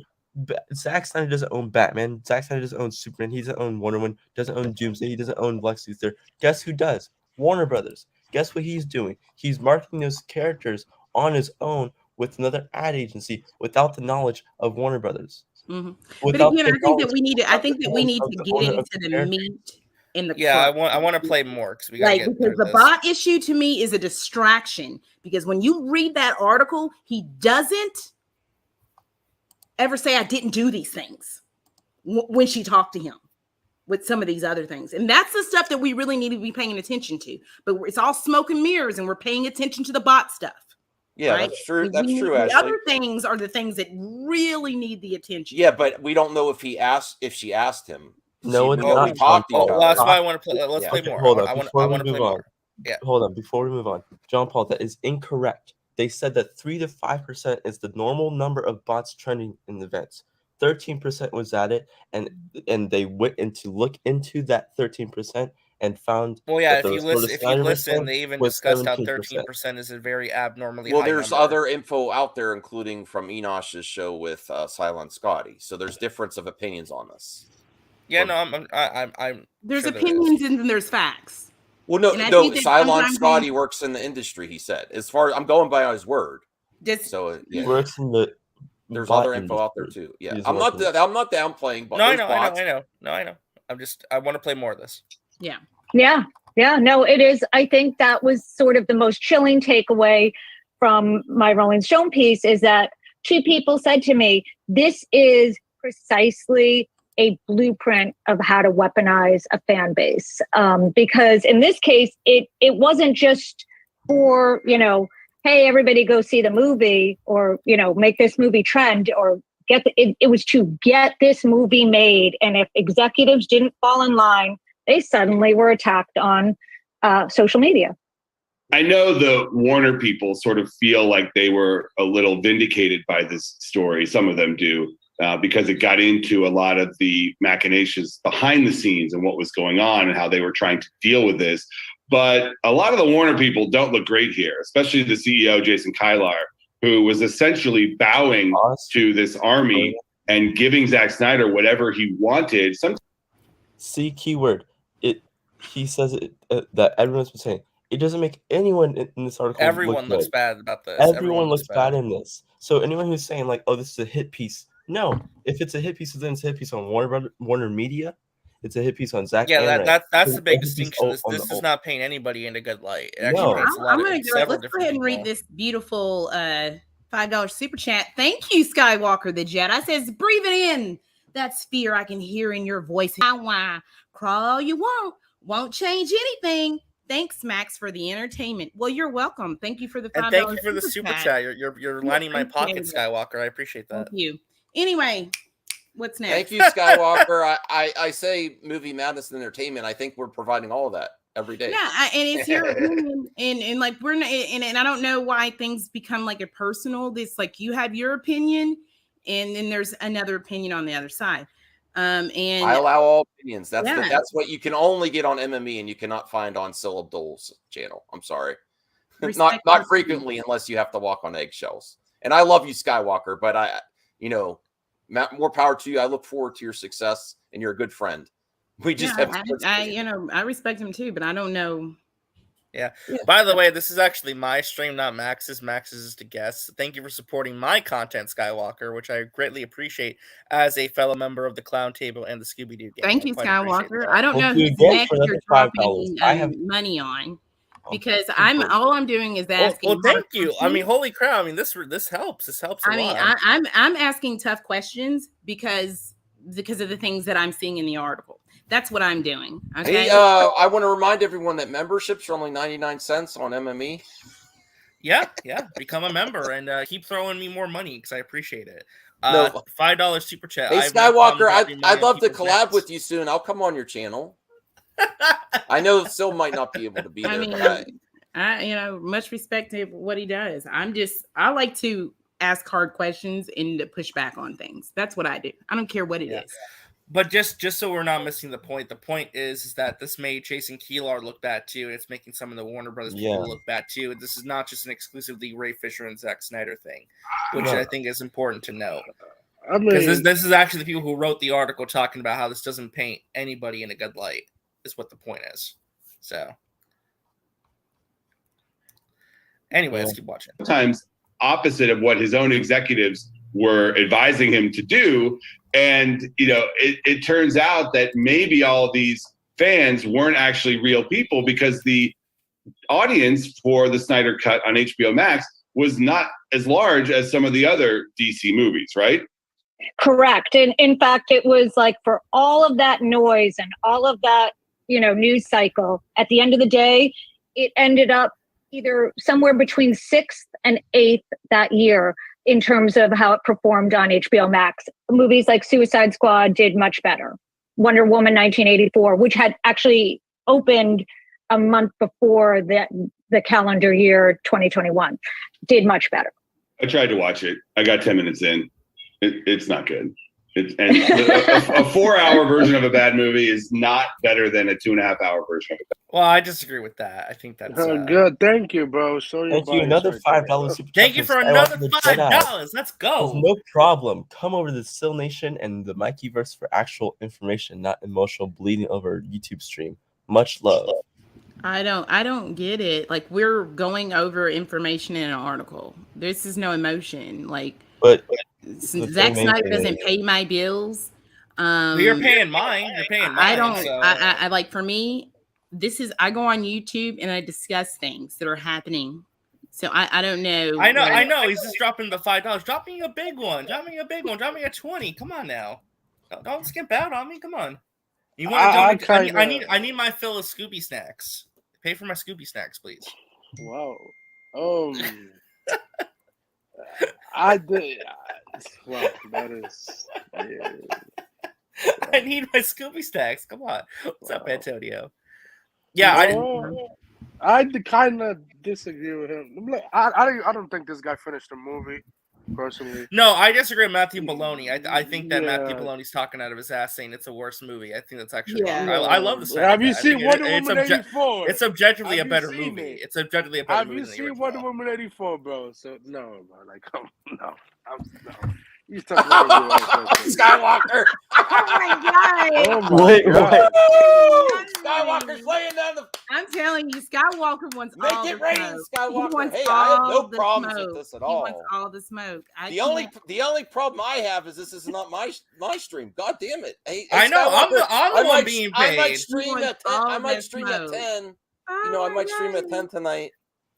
I mean, like, no, I'm not like, I'm just saying he wants to smoke, so you know. I have no problem paying your bills. I'm sure that's what my tip money at the strip club goes to as well. Well, hey, make that cheddar, man. Do your thing. I'm just saying, man, where's you the should 20? take some photos. Drop club, a big RJ. 20. Drop a big 20. Come on, I want that big 20. Where's the 20s at? This isn't my stream. It's RJ's again. I'm gonna get off soon. No, stay. No, I had some things to do. Oh, okay. Well, let's keep listening because then I want to get back to because we start off the stream. You dragged me. You distract me from my. I was intrigued. What's up, Antonio? All right. Bad movie. Oh, Matt, be careful. They're going to come out. I know exactly. So them and the Johnny Depp bots, they can join a movement together, take me down.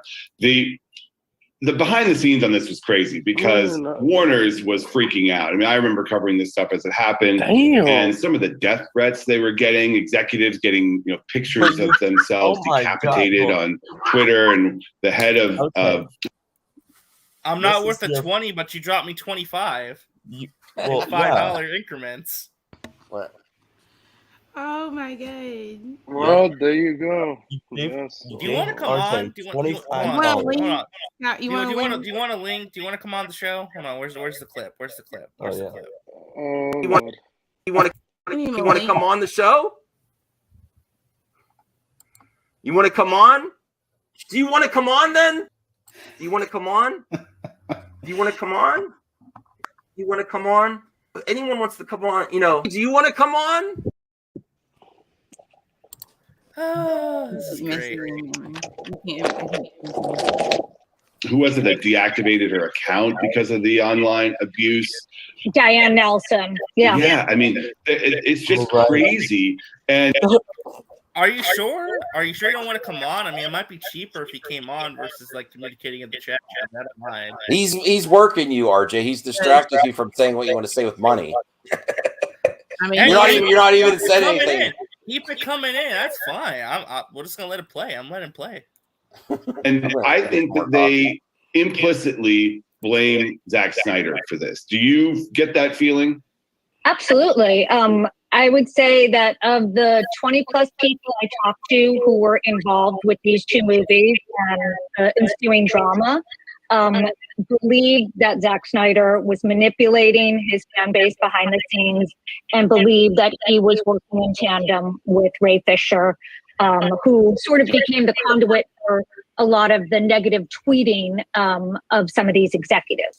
Ray Fisher, who plays Cyborg in the movie and has had his own battle with Warner Brothers over some of the treatment that he says he was subjected to when Joss Whedon was brought in to finish the movie because Warner's had kind of lost confidence in Zack Snyder, and he also had a personal tragedy we stepped aside from the movie for. But that was a whole separate drama on this movie where they, Gal Gadot and Ray Fisher and some of the others claimed that Joss Whedon was abusive to them.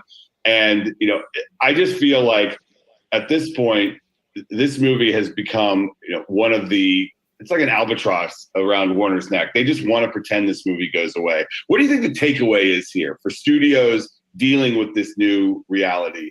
From what studio executives I've talked to about this particular phenomenon, it is something that they find, at first they found it to be like a curiosity, like, hey, how do we harness the power of a movie's fandom the way Zack Snyder was doing in 2018, 2019. But now people that I talked to at other studios, at competing studios, said that this is actually kind of scary what happened. It is. It doesn't mean. So that's interesting, right? And this is kind of what we've been talking about, where it kind of comes into the idea of the weaponization of a movement, and how people can be manipulated to act as attack dogs or kind of do things like that. And here's the other thing, right? Where things get interesting too. Well, real quick, because I know he really wants me to, but again, you don't dictate my show or my pace. I kind of do things my own way. Let's see. No. Read my chats, boy. Okay, thank you. I thought so. Laugh emoji, laugh emoji, laugh emoji, laugh emoji. You guys have a nice evening. Don't play with grown folks. I mean, dude, you gave me like almost $50 in super chats. I mean, like, I'm not upset. Like, I'm chill. Like, you gave me enough money where I can buy myself a nice video game or something. I mean, that's cool. I can like afford StreamYard for another month and keep the lights on around here. I mean, that's cool. Just cool. Another $5 super chat. Thank you. Just know that over at Soul Nation and the Mikeyverse, read all super chats over here. Well, I'll keep reading them. You can keep sending them. I was just letting my stream play out to where I was trying to comment on it. So, but again, I appreciate your financial support. I don't mind if you send me money. That's A-okay. You have to read all the super chats. That's a responsibility of YouTube. Oh, absolutely. Hey, Nate, I sent you the link on IG. Okay, that's good. Thank you for sending Nate a link. No, but again, thank you for your financial support, and thank you for your super chat donations. I greatly appreciate that as an up and coming YouTube content creator myself. $5. Buy yourself. Hey, listen. Oh! Wow. Oh my God! Now look who comes. Thank you, Zeno, for a $5 super chat. Thank you, Zeno. The fear from the Scooby Snackers is real. Obey. Well, thank you guys so much for your financial This has been support. like the most profitable stream I've ever done. So thank you. And I don't have to do anything. This is I'm just $60 in super chats. I've made $60 in super chats this stream alone. Stream. Like, if y'all could come and talk. You know what this proves? Cash at me all you want. Snyderverse got that money. I'm sorry. I know we're They got that money to buy bots. They got too. that money. Amazing. They got that money to buy bots too. Well, that's true. They're just showing us that they it's got money to amazing. buy bots too as well. So they got money. I can use this to buy my Bayonetta 3 special edition. RJ versus Skywalker, the Dawn of Justice. I know, and it's because of me. Well, thank you. Now we're up to $65. Can we get to 100? Wow. Zeno, you're next. I mean, come on, Zeno, send me another 5. Come on. But no, I'm trying to get back, like in like just investigating to finish my point, you're, though. like, paying attention to this, and I'm Right. like, just to finish my point. My point being, though, is that's what we're kind of talking about, where it's more about the manipulation of fandoms and weaponizing movements in order to get action taken done. What's interesting about that comment is that apparently by talking to other studios are actually a little bit concerned and afraid of what's going on, which I find to be interesting. Skywalker, another $5. Thank you, sir. Now we're up to $70. Nobody thinks that everybody's all bots. That's not even like. This is why y'all think we're all bots. Some of us actually got money out here. Hey, listen, flex your money all you want. I appreciate it. I just want to clarify. I think this was what got missed in translation a little bit, is that nobody said that everyone was bots, but we were acknowledging that bots may have been used. If you look at the percentage, the majority of the activity was legitimate, but there was also at least a 13% number there's a that 13% was increase. There's a 13% usage of bots, and then Right, in that, and that's in that again. usage of bots, there's a 17% of usage in that with that hashtag. Mad Max super chatted his own That's the fake channel. one. Oh, is that the fake one? No, that's Is it me. Oh, That's you not super true. chatted your own channel. Good job. Please, Snyderverse bots, come to MME at 10 p.m. Eastern Standard Time. I want that Snyder fan cheddar. Oh Lord. Wait, what we No, doing that's that true. time for? Hans is correct. Nothing got missed in translation. They're seeing it how they want to see it because it's easier to be mad about it. Use your brain. No, I know. Yep, That's Hans is why it's correct. like paying attention Hans to is the parts absolutely of the correct. article that are a little bit yeah, dishonorable. and that's I think this Yeah, is where I'll things got get like missed too. Like 13%. not all of this was about the bots too. Like there was way more going on than just the bot stuff. So I don't know why it's like we're only focusing on that. I'm trying to like also talk about like the other stuff about the behind the scenes situation that was going on. That's kind of the other thing. And again, I find it interesting that other studios are apparently concerned about what happened here and they're afraid of what happened. I mean, I'm but not sure. thing I mean, is, that could like, mean several different things. It's more so what she's does this not actually mean? like she's not name dropping the studios, but it's whatever. It is what it is. I want to watch studios out there that she talking about. No, I saw it, Hans. I didn't mean to skip it, but I did read it. The Dark Lenio SZ for £1.79. Can we neuter them, please? I mean, I don't know about neutering, but What do you mean? You mean nut? He means cutting out their nuts. Yes. Oh wow. Skywalker Jedi for another $5. That's $70 in total. Thank you. This bores me now. You guys aren't worth the time. Enjoy that money. Maybe you can acquire some swag with it. It's in me, not on me. Wow, SMH. So something's in you, not on you. He's talking about his swag. Got that swag. I mean, you got a nice Restore the Snyderverse hat. I mean, I guess if We've that's got some what you nice consider sunglasses, swag. too. Yeah, you got Hey, some no. sunglasses. Some nice Skywalkers represent. I enjoy his style. I do love what too. he's I'm on the not like beach with his hating on his glasses. style. Like, Woo! yeah, sunglasses. Fire. Yeah, like. Well, the offer's still there. If you want to come on and have a conversation, the offer is still there. I have no issue talking to you. I mean, if you don't want to have the conversation, that's a-okay too. Datboy 2020 says for $1 super chat, hashtag restore the Morbius verse. Yeah, you're not getting another Morbius movie, so there you go. Yeah, it's just like I was just expecting like the $5 increments was funny. I was expecting like the hot 20. You know, I mean, that bomb. I do. I mean, listen, Zach got 1 more year left on his deal. I think, technically. I mean, if he wanted to be with Netflix or not, or go to another studio, it's up to him. He's not sweating all this yeah. criticism of the Snyderverse. He's confident, so let him be, and he spends his money the way he wants. I appreciate that. Samir for a $10 super chat. Thank you. You either die a hero or live long enough to see yourself become the villain. Hi, Zack Snyder. I wouldn't say. When was he a hero? Oh my God! Wow, Nate, turn down the volume, bro. Sorry. Volume, please. My bad. But when was he a hero? Oh, come on, I Nate. wouldn't. I'm gonna edit your mic settings because it's pretty loud. Yeah, you gotta lower that shit. Well, let me just down, stop playing this. We're almost done with that. I want to hear this a little bit more. They won't try this. You know, you're kind of playing with the devil when you engage in these kinds of dark arts on social media.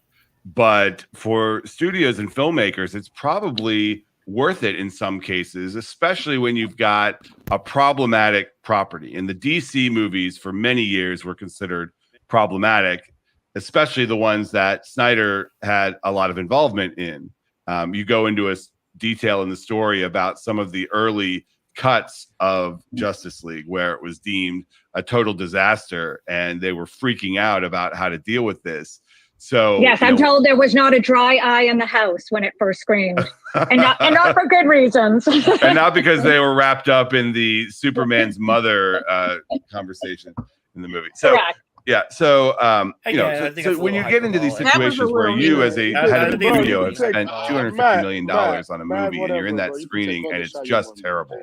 I mean, that is the worst feeling you can have, and it does start getting you thinking about how to manage the reaction, because these movies, Marvel's dealing with it a little bit right now, where some of the fans haven't loved the last couple movies. Now Marvel's in a totally different place, and I think its fans give them the benefit of the doubt. But the DC fans can be kind of unrelenting if they don't like something. Correct. And I do remember being at the premiere for Batman versus Superman, which Zach directed in 2016, and being told that we were not allowed to tweet anything about the premiere until 2 days later, when, like, they did not want any buzz, because, that movie ended up having like a 29% on Rotten Tomatoes. Right. It's amazing. And then they end up spending almost $100 million to essentially allow a do-over and give this director the opportunity to It's not a do-over, buddy. Go nuts. Thank you. On it. What was the craziest thing about this reporting that you discovered? To me, the thing that was really insane is that he allegedly did a shoot in his backyard without following COVID protocols nor union guidelines. He sort of like came back with like a half denial on that, or didn't quite answer the question, which he did in a lot of cases. But this is when like nobody is like leaving their home, and it happened in his backyard. So that was crazy. And then the idea that, people told me that he sent an editor over to the studio after things like had kind of gone bad with him and Warner Brothers. He sends an editor over to the studio to retrieve hard drives of the film, which is, they deemed it stolen property, and the studio security got involved. And this is one of their marquee filmmakers. Okay. Yeah. I mean, that's insane. It's not that they think that Zack Snyder is going to like go nuts and steal their footage and put it online. But when you have footage like that in the hands of someone outside the studio, you have no idea where it will end up. He could have his car stolen with the footage inside. He could have a crazy cut.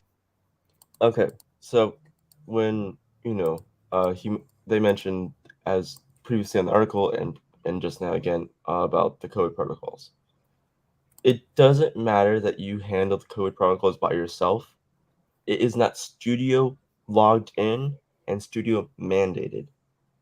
Because which can be a serious health hazard. Because you can say that you tested, you did all these things, but there's no studio person. There's no guidance, and there's no vetting to make sure things are done properly. Because you can say, "Oh yeah, I tested today, and I gave it." We all had the false protocols with masking. Yeah, but it's like as private individuals. But it's not. We're really nitpicking. We're really nitpicking. It was a world of no. It's not nitpicking because it's true. Because as a person who works in studios right now, you can't just have some bogus like you have to it's have actually studio mandated nurse to go in and test people, the talent and everyone.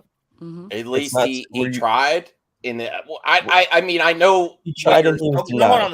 If we're really criticizing for filming a scene, let me paint a picture real quick. Okay, it wasn't put in the movie. Let's say I work for a company, okay, and I decide, I'm gonna go outside and hold like this. I'm gonna go outside in my backyard. I'm gonna I'm gonna go pick grass with some people.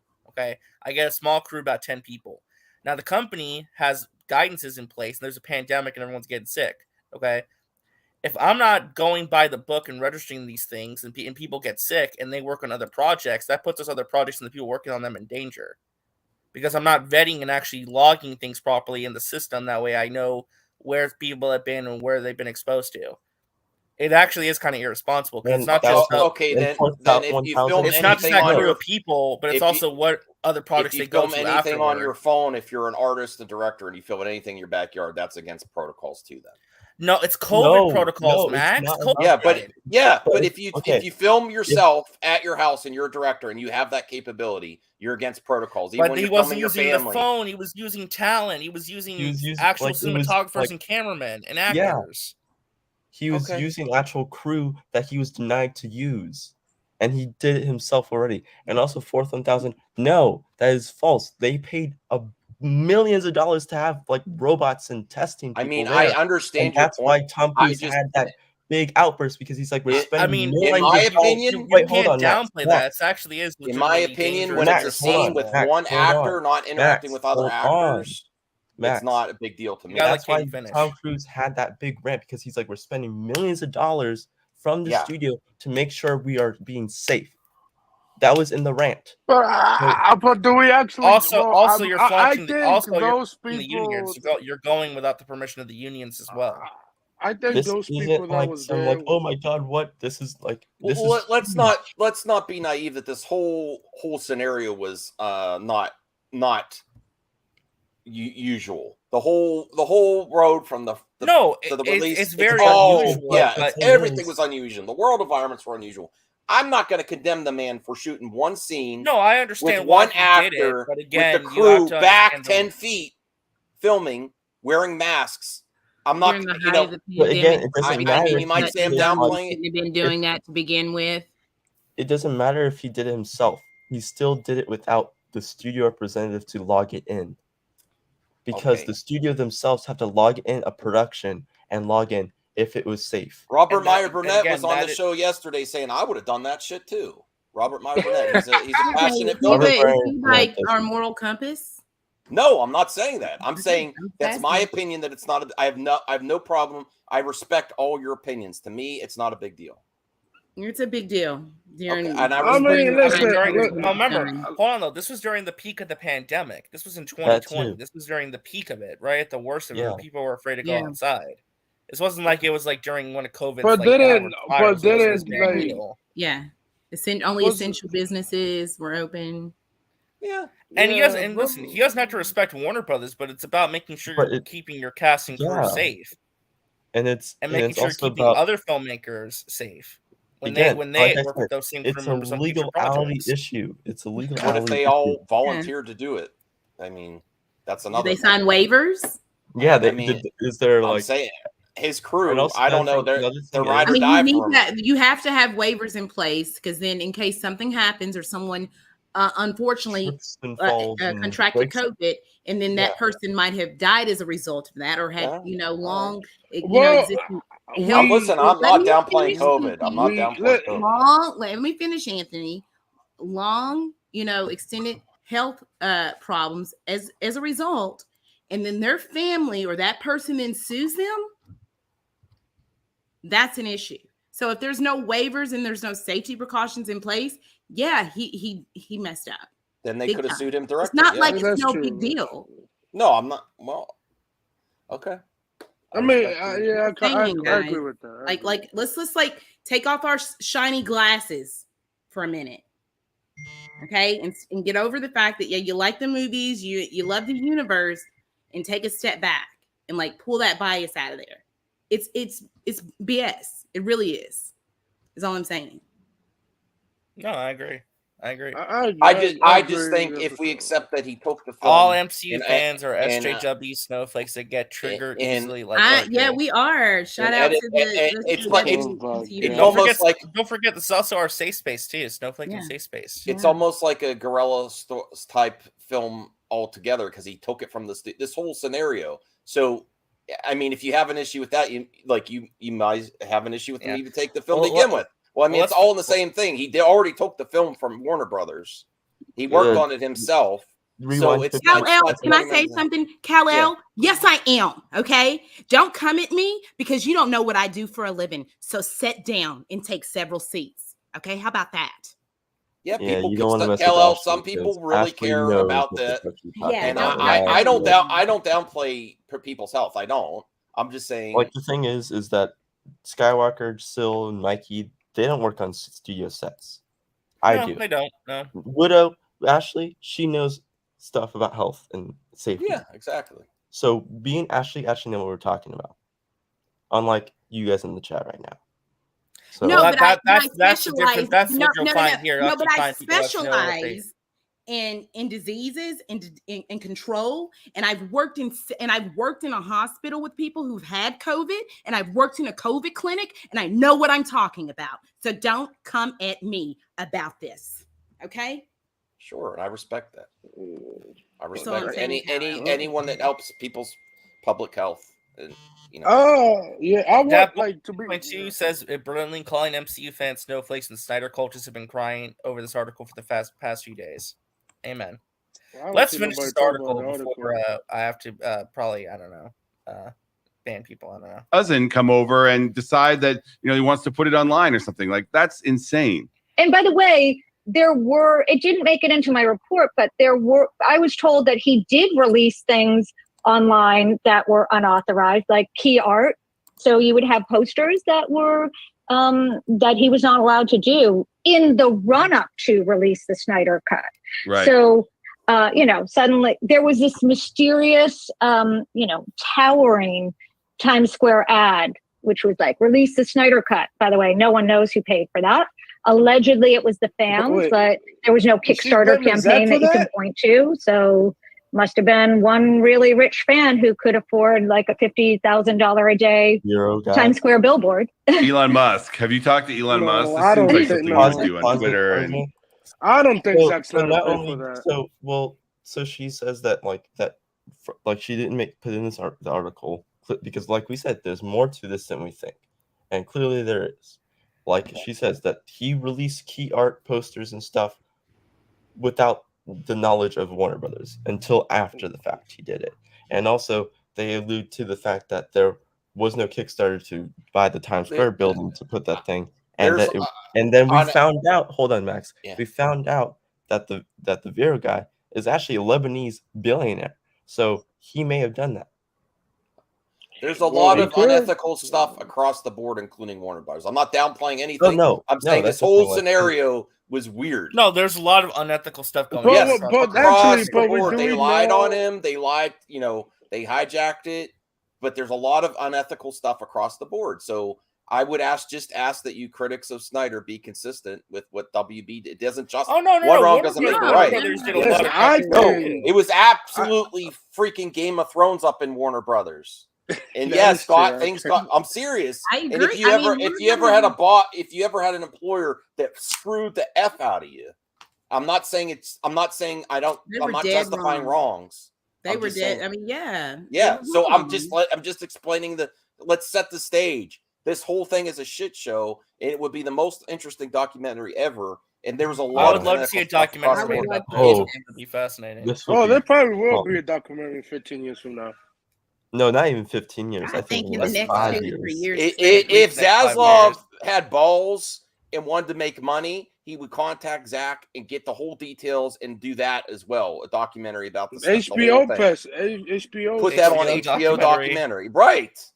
Exactly. Yeah. If he had balls, he would do that. Let's finish this because we're almost done. People are interested. Let's profit off of this. Yes. Yeah. Let's finish this because we're almost done. Decided to just screw around with Warner's.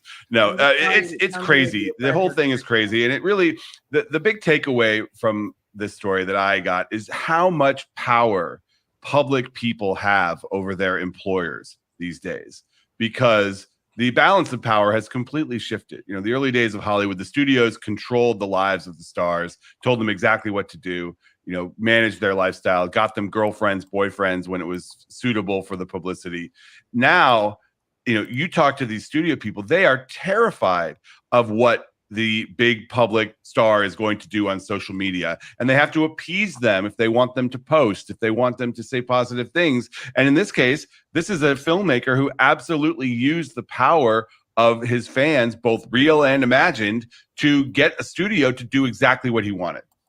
Yeah. As it was described to me, is you had an entitled director who felt entitled to get a do-over on a $300 million movie that had flopped, to get another $100 million to make it, and he shook down the studio.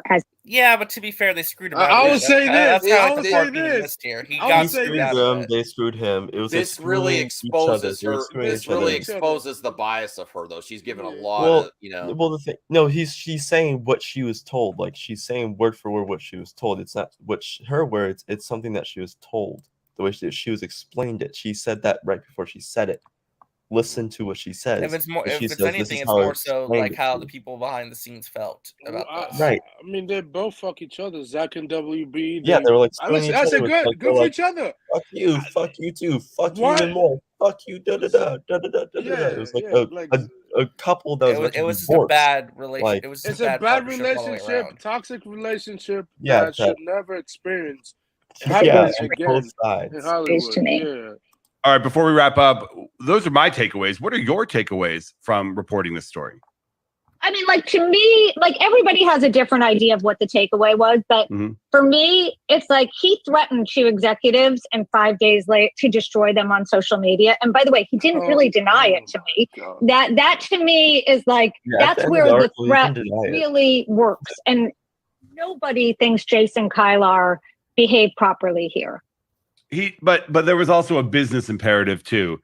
He needed something, anything for HBO Max. Right. The Friends reunion was delayed, and all the other things he thought were going to be big lures were COVID impacted. And this was something that they could actually do. And even if it cost a ton of money, he had the budget. Correct. But people were aghast that he knew that bots were fueling the campaign against employees. Like, it wasn't just John Berg and Jeff Johns. It was Joanna Fuente, like people who were attacked, Walter Hamada, Toby Emmerich. These are employees of the studio, Joanna Fuente, like attacked mercilessly online. And they knew it were that Warner Media, not Warner Brothers, knew that these people were not all real people, and they did nothing. They didn't share it with them. And by the way, there was definitely at least one quietly settled litigation of an aggrieved party. An employee? Correct. Yes. Wow. Someone who was traumatized over all this. And by the way, Zach settled, and he didn't deny that. He finally returned his footage after he settled with the studio in 3 months after the movie finally opened. Wow. And now he's at I would do the Netflix. same shit. I don't care. Amazing. I'll do All the right, same Tatiana Siegel. You can read her full report at Rolling Stone. It's called Fake Accounts Fueled the Snyder Cut Online Army. Thank you very much. Thanks for having me, Matt. Thank you. Appreciate it. Yeah. So what I got from this was that they screwed each other. And they fuck each other up. Like, it's a toxic each other, relationship. but they all, like it was just bad all around. It was just a bad Hey, I'll be honest. partnership For and Zach, relationship all around. I was the same thing for Zach. Hey, out here, I'm gonna return your movie. There you go. Take it. I don't care no more. He didn't I need got it my shit anymore. done. He didn't even need it Yeah, anymore. it's like, yeah, We no. don't I know do when the he same needed off thing. that Not hard when he drive. needed We it. don't know. We don't know. Wait, We but don't he know. probably We had has a couple copy, super who chats knows? come in. I need to read this first real quick. Yeah, there was some Studios unethical created stuff these on movements. WB's part 2. We don't know what he needed. Well, real on quick, that. let me read these real quick, okay?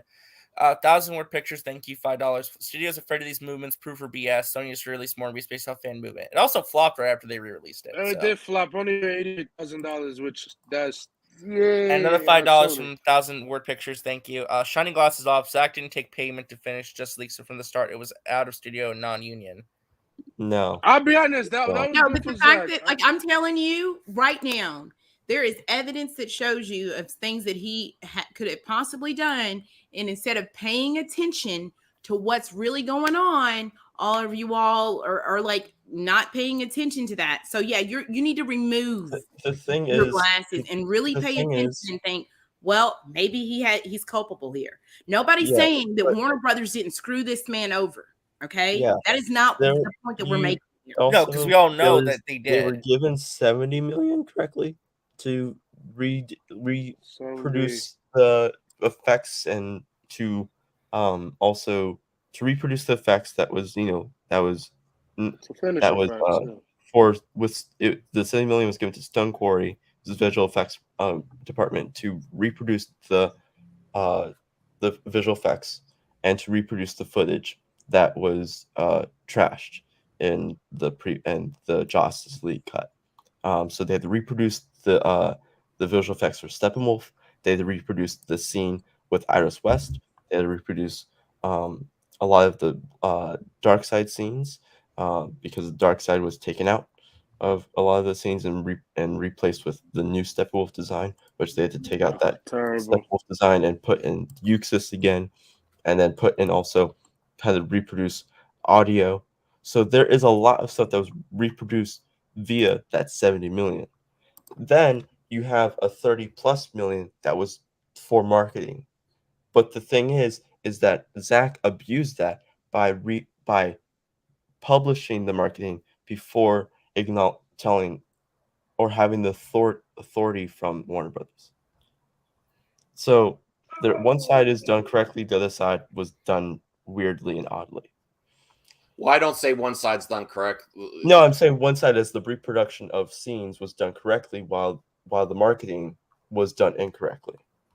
I mean, listen, the marketing work. I say this: the marketing work. They hijacked the marketing for his movie too. But it's not a matter of it working. It's a matter of how it was. A director has to say how his project is. I'm just giving it part of the other side. If we're really going to go to unethical stuff, the unethical has some stuff say is about really, how his art is marketed too. Hold on, Matt. I You think have mainly to realize that the director has a lot of departments to work with during post-production and marketing of a movie. He has to work with the marketing department of the studio to get authority to. Yeah, DeGrasse is correct. Just because the director didn't take payment doesn't mean that unions were supposed to be involved. If they settled a settlement, you can't just call production non-union. SAG actors aren't allowed to work on non-SAG productions. We don't know what unethical things that WB did when they took over. Well, two wrongs don't make a right. No, I'm not saying that. Right, but they reached a settlement. But what about okay? But what also about Zach possibly weaponizing his fans and using Ray Fisher as an attack dog? What about all that stuff? If we're gonna play whataboutism, what about that stuff? You want to talk about that? I don't know all the details there. It is concerning. And then when Ray Fisher started, it might have been the straw that broke this camel's back. Like he might have already been thinking to do that ahead of time. Here's where it's concerning is that they only did it because of that. That's concerning. June 26th. Yeah, but they were consistently battling, and that might have just been like, you know what, we're sick of this. The world needs to know. Right. He said what? But that's it's a different scenario. 26. Okay. Yeah. What did he say? He wanted John Berg and Jeff Johns' names removed the first time. And then when their names were not removed on June 26th, he says, I will destroy them on social media. Yeah, but you June don't know 29th was the very first other factors. When Ray Fisher posted that video and he says, I retract this statement at Comic-Con, right? Yeah, and that gif. And then he said on July 1st is when he then starts to attack Whedon. And then from there, he then starts attacking John Berg, and he starts attacking Jeff Johns. Here's what I want to ask you, though. Are you alluding that this only happened because he just wanted his name off? Or can you be open to the idea that this was just, they're still messing with Zach, we've had enough, and now we're going to social media? Because they were trying to still work with Zach, and then, in my opinion, they realized they're still fucking with him. They are still effing with Zach, and this is the straw that broke the camel's back. We've had enough. So that's a different scenario. It's really how you frame it. Oh, we're only doing this because we want what we. What if they were like, you know what? They are still messing with Zach. Now we're going to the public. They even with getting it announced, we're trying to finish it, and they are still messing with him. This is the straw that broke the camel's back. Let me just say this. Imagine that scenario. I think the nuance here is that, honestly, this is my take. Yeah. I think what probably ended up happening, right, was that Zach got the cut, right? Jeff Johns and John Berg didn't want to take their names off the movie for whatever reason. We don't know what happened with that. Zach probably had enough. Still messing with him. I think that he and Ray Fisher likely coordinated, because Ray Fisher probably had issues too. I'm not saying that his issues never existed, but he had issues too. Examine that possibility. So they chose to coordinate something in order to both get what they wanted and get justice and get what they needed to get done. And expose. It's not all just about get what you want. That's what you're saying, your opinion. It's just to get what we want. What if there's more to it that they actually wanted? Accountability. Now, if they held up accountability over entertainment, that's another argument. But there's a lot of things in the article. Right. But I'm saying, at this point, though, it wasn't like organic. It was a coordinated effort. That's how do you know it was not organic? Because it was all timed and planned out to be. How do you know that they weren't trying to work with WB once it got officially announced, finish the cut, and then release it and move on? No, but I'm saying they how found they out responded was coordinated. That's do you think you think even after announced that WB was still messing with him behind the scenes? That's a question I'd like you all to ask. They were still fucking with him, even after announcement, right? It's a possibility, yes. I mean, look what happened even with the Tom and Jerry. That could have been an accident. I'm not saying it was on purpose, but what the hell? That's a weird accident, though. Even with the premiere, it didn't happen. It didn't release when it was supposed to. We had to stay up till 3 in the morning. There is fuckery all around, and you don't know that this wasn't organic. So you're saying, oh, it doesn't seem organic, and I respect your opinion, but there's another possibility there that this organically was just like, fuck it, we've had enough. I'm sick of this stuff. They're still fucking with me. John Berg and them are still fucking with me. They know they want their names on the cut, off the cut. They won't do it. They won't even respond. So he whines and then employs like tactics that might be there's unethical all around, Ashley. I understand. I'm just saying, consider all the factors. Consider all the factors, because I was a fan at that time, and we know they were still effing with them. Still, even after the announcement. How were they? Don't you think okay, that again, give me tangible them during things that time they was, did. Again. Wait, one at a time. But the thing is, Art Max, that we learned that they were screwing each other all throughout this time. Yeah, but We don't know that what if during some of those fucking around with WWE fucking around with fans, that Zach led on that. You know, Zach could have fucked with them, and then they're like, W's like, oh, let's fuck with their fans then. And then Zach sees them fucking fans, so they're like, okay, we're gonna fuck you back. So it's a back and forth of fucking. Yes, but you're consistently you're one-sided. Where you're only considering. We're not making accusations. I'm going to say something because I brought it up. I am asking the questions. There's a difference. And if people don't like the fact that I'm bringing up things from the article, no one is saying anything 100% to be a fact. Okay. I'm bringing up points opinions and from questions. this article and asking questions because it's in the article. That's what we're doing here. And the fact that you don't like the fact that we're discussing the points that are reflected in the article is very telling. I'm not dismissing the article. I'm not talking about I'm asking questions on the other side. About this individual person in the chat. Well, he's allowed to like anytime you bring up let's welcome all opinions laid out in front of you, you're supposed to say, none of this is true because I like this movie.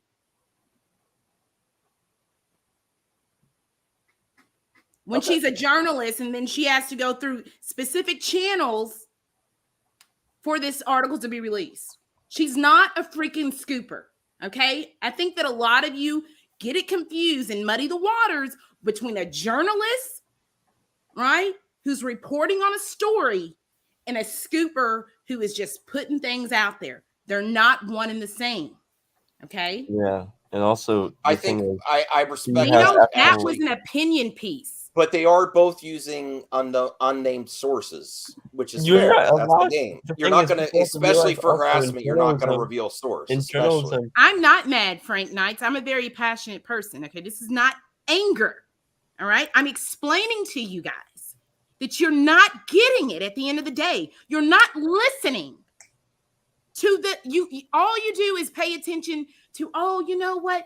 Oh, the bot part. But you don't want to really pay attention to the other issues in the articles and the things that line up. Okay? And that boy 2022 is correct. Rolling Stone and Geekosity are not comparable. You can't really compare an established Hollywood trade with like fanboy websites. I can. They're not the same thing. They're not the same. Not exactly the same. The thing is also one person, a group of people actually went to journalism school and went to college for journalism, while one person just decides, I'm gonna be a journalist today and starts a site. Like, there's a difference. We can't be naive of other factors when people write articles either, though. It's all about clicks. And Chris is right. There's a lot of opinions and bias in article writing. Chris here. Hi, Chris. Saying anything between Zach and the studio. I'll get to you in a second, Nick, because I want your opinion on this. Chris, you're saying anything between Zach and the studio has nothing to do with what the fandom became. Weaponizing a fan base is never okay, especially when it was supposed to be about Autumn and it became corroded.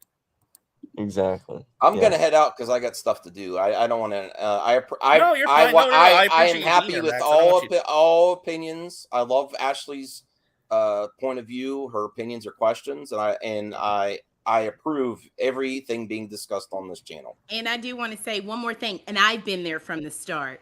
Okay, 2K, 4K, and I got death threats, called names because I question people's motives when it came to a lot of this stuff. Okay, 2 years ago. So I'm very, very aware. And I was around when when all of this stuff with Ray Fisher, and I was around in 2018. So I was there from the very, very beginning of this stuff. But when I basically questioned the timeline of events, people attacked me. And I had no opinion. I asked tough questions. And that's all we're doing here today is asking tough questions. All right. And if you can't handle it, I'm sorry. Put your binky in your mouth and sit with your diaper and poop in your pants. That's all I can tell you. Yeah, honestly, at this point, like, honestly, you're deflecting it. Oh my god, you're like, that was funny. Honestly, So anyway, how about that Henry Cavill, huh? Thanks, back. Nate, I want to get to you. Sorry it's taking so while. Nate, what do you think about all this? I'm sorry, I gotta hold that in. Ashley just caught me off guard. Nate, you know me for how long now? I know it, but still, every time you just come out over with these, this is funny. All right, Yeah. For me, I just feel like both sides were doing dirt. They fired Zach off of the eve of his daughter committing suicide, and they've reprogrammed everything. They fixed everything with Joss Whedon, and we saw how the results from that standpoint. Then Zack Snyder on the opposite end used the fans to make his Snyder Cut happen. So both of them are totally in the wrong from that perspective. Now, as of right now, Zack Snyder is Zack Snyder. I wasn't a fan of Zack Snyder's. I did not like. I meant a few like Watchmen, Legend, Guardians, Legend of Gahul, and probably 300. That's the two. But I wasn't really a fan. I wasn't really a fan of Zack Snyder. So from that standpoint, I'm just glad that this is over, to be honest, because now I feel like from this standpoint, this is literally a reset. After the Flash, this is an automatic reset for everything. Fixing up. You already got your Batman with Robert Pattinson. Rumor, I'm still with the Henry Cavill. I gotta see to believe it, because as long as if it's confirmed fully, then I'm not gonna trust it. But if he is all right, sorry, Zeno, you're getting timed out. That's not funny. Don't time him out. What did he do? Nah, he's attacking another member of the chat. I like kind of have. Zeno, but he's an Edward. But like, and also, like I said, you already got. Like I said, this is an automatic reset. Even though the Batfellin it makes no sense why you're doing a Batgirl series, but whatever. But movie. Yeah, movie. Yes, thank you. Which makes no sense. But yeah, like I said, it's a reset. This is a reset. This is DC. They're gonna gotta get it right. The person from Discovery is gonna improve, and it's gonna try to focus on the main focus, which is Superman, and then try to get everybody else in there, like a Green Lantern, like a Green Arrow, Martian Manhunter. Just chilled. Yeah.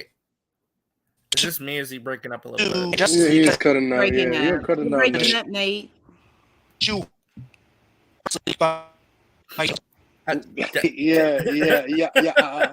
Yeah. You cutting out, man.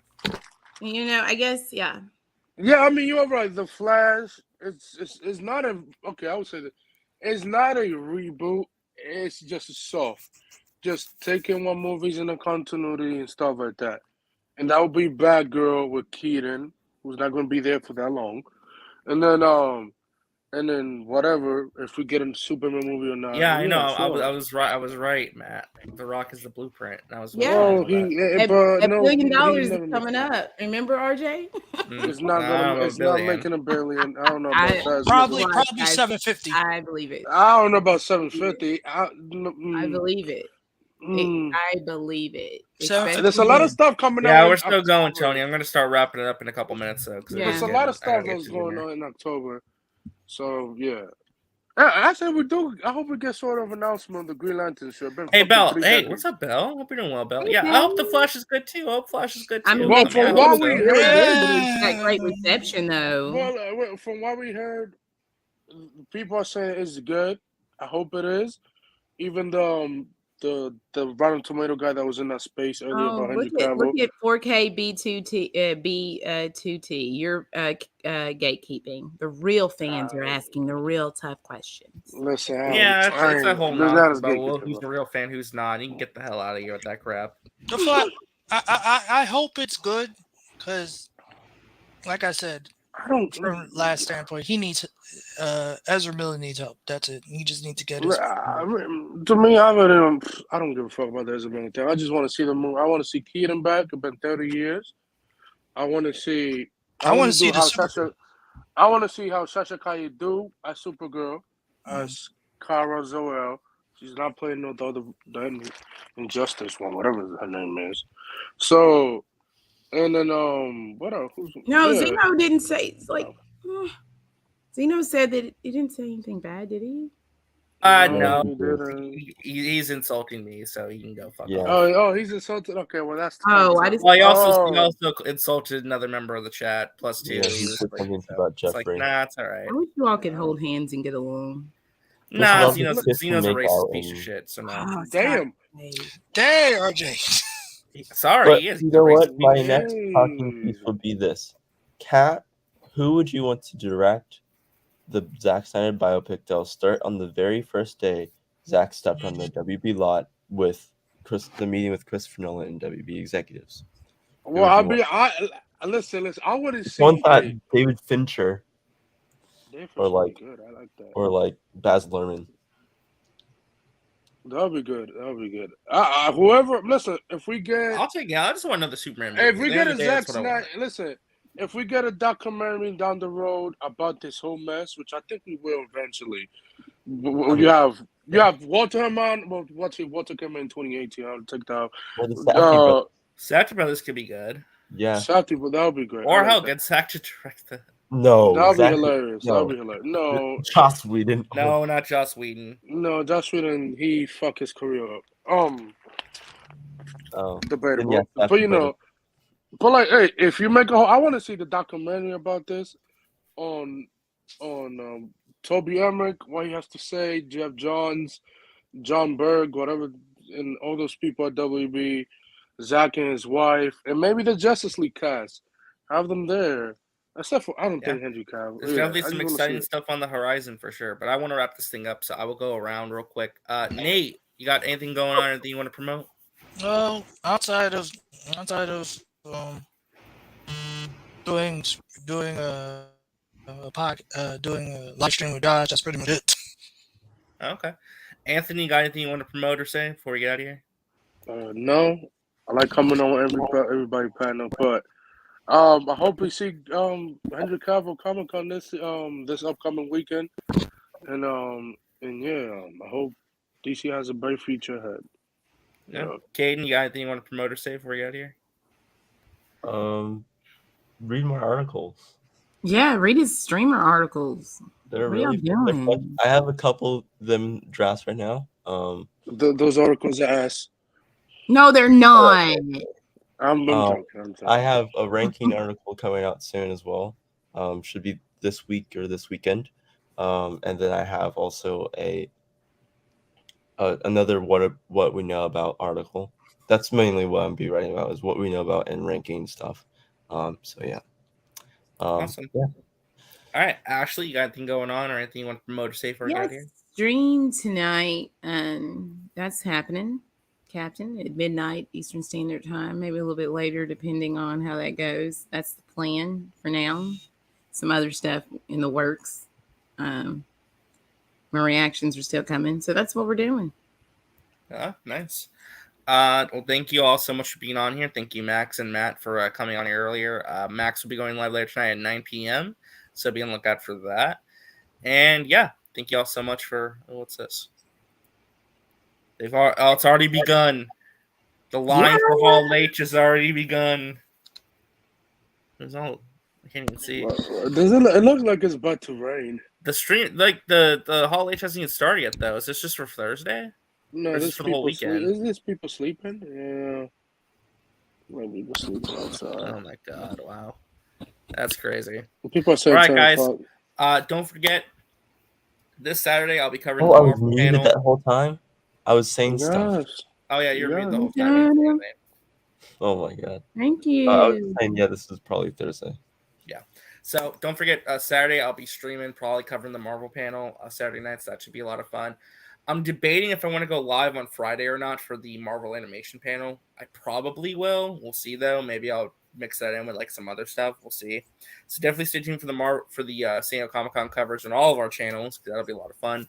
Thank you all so much for watching, and we're out of here. Bye.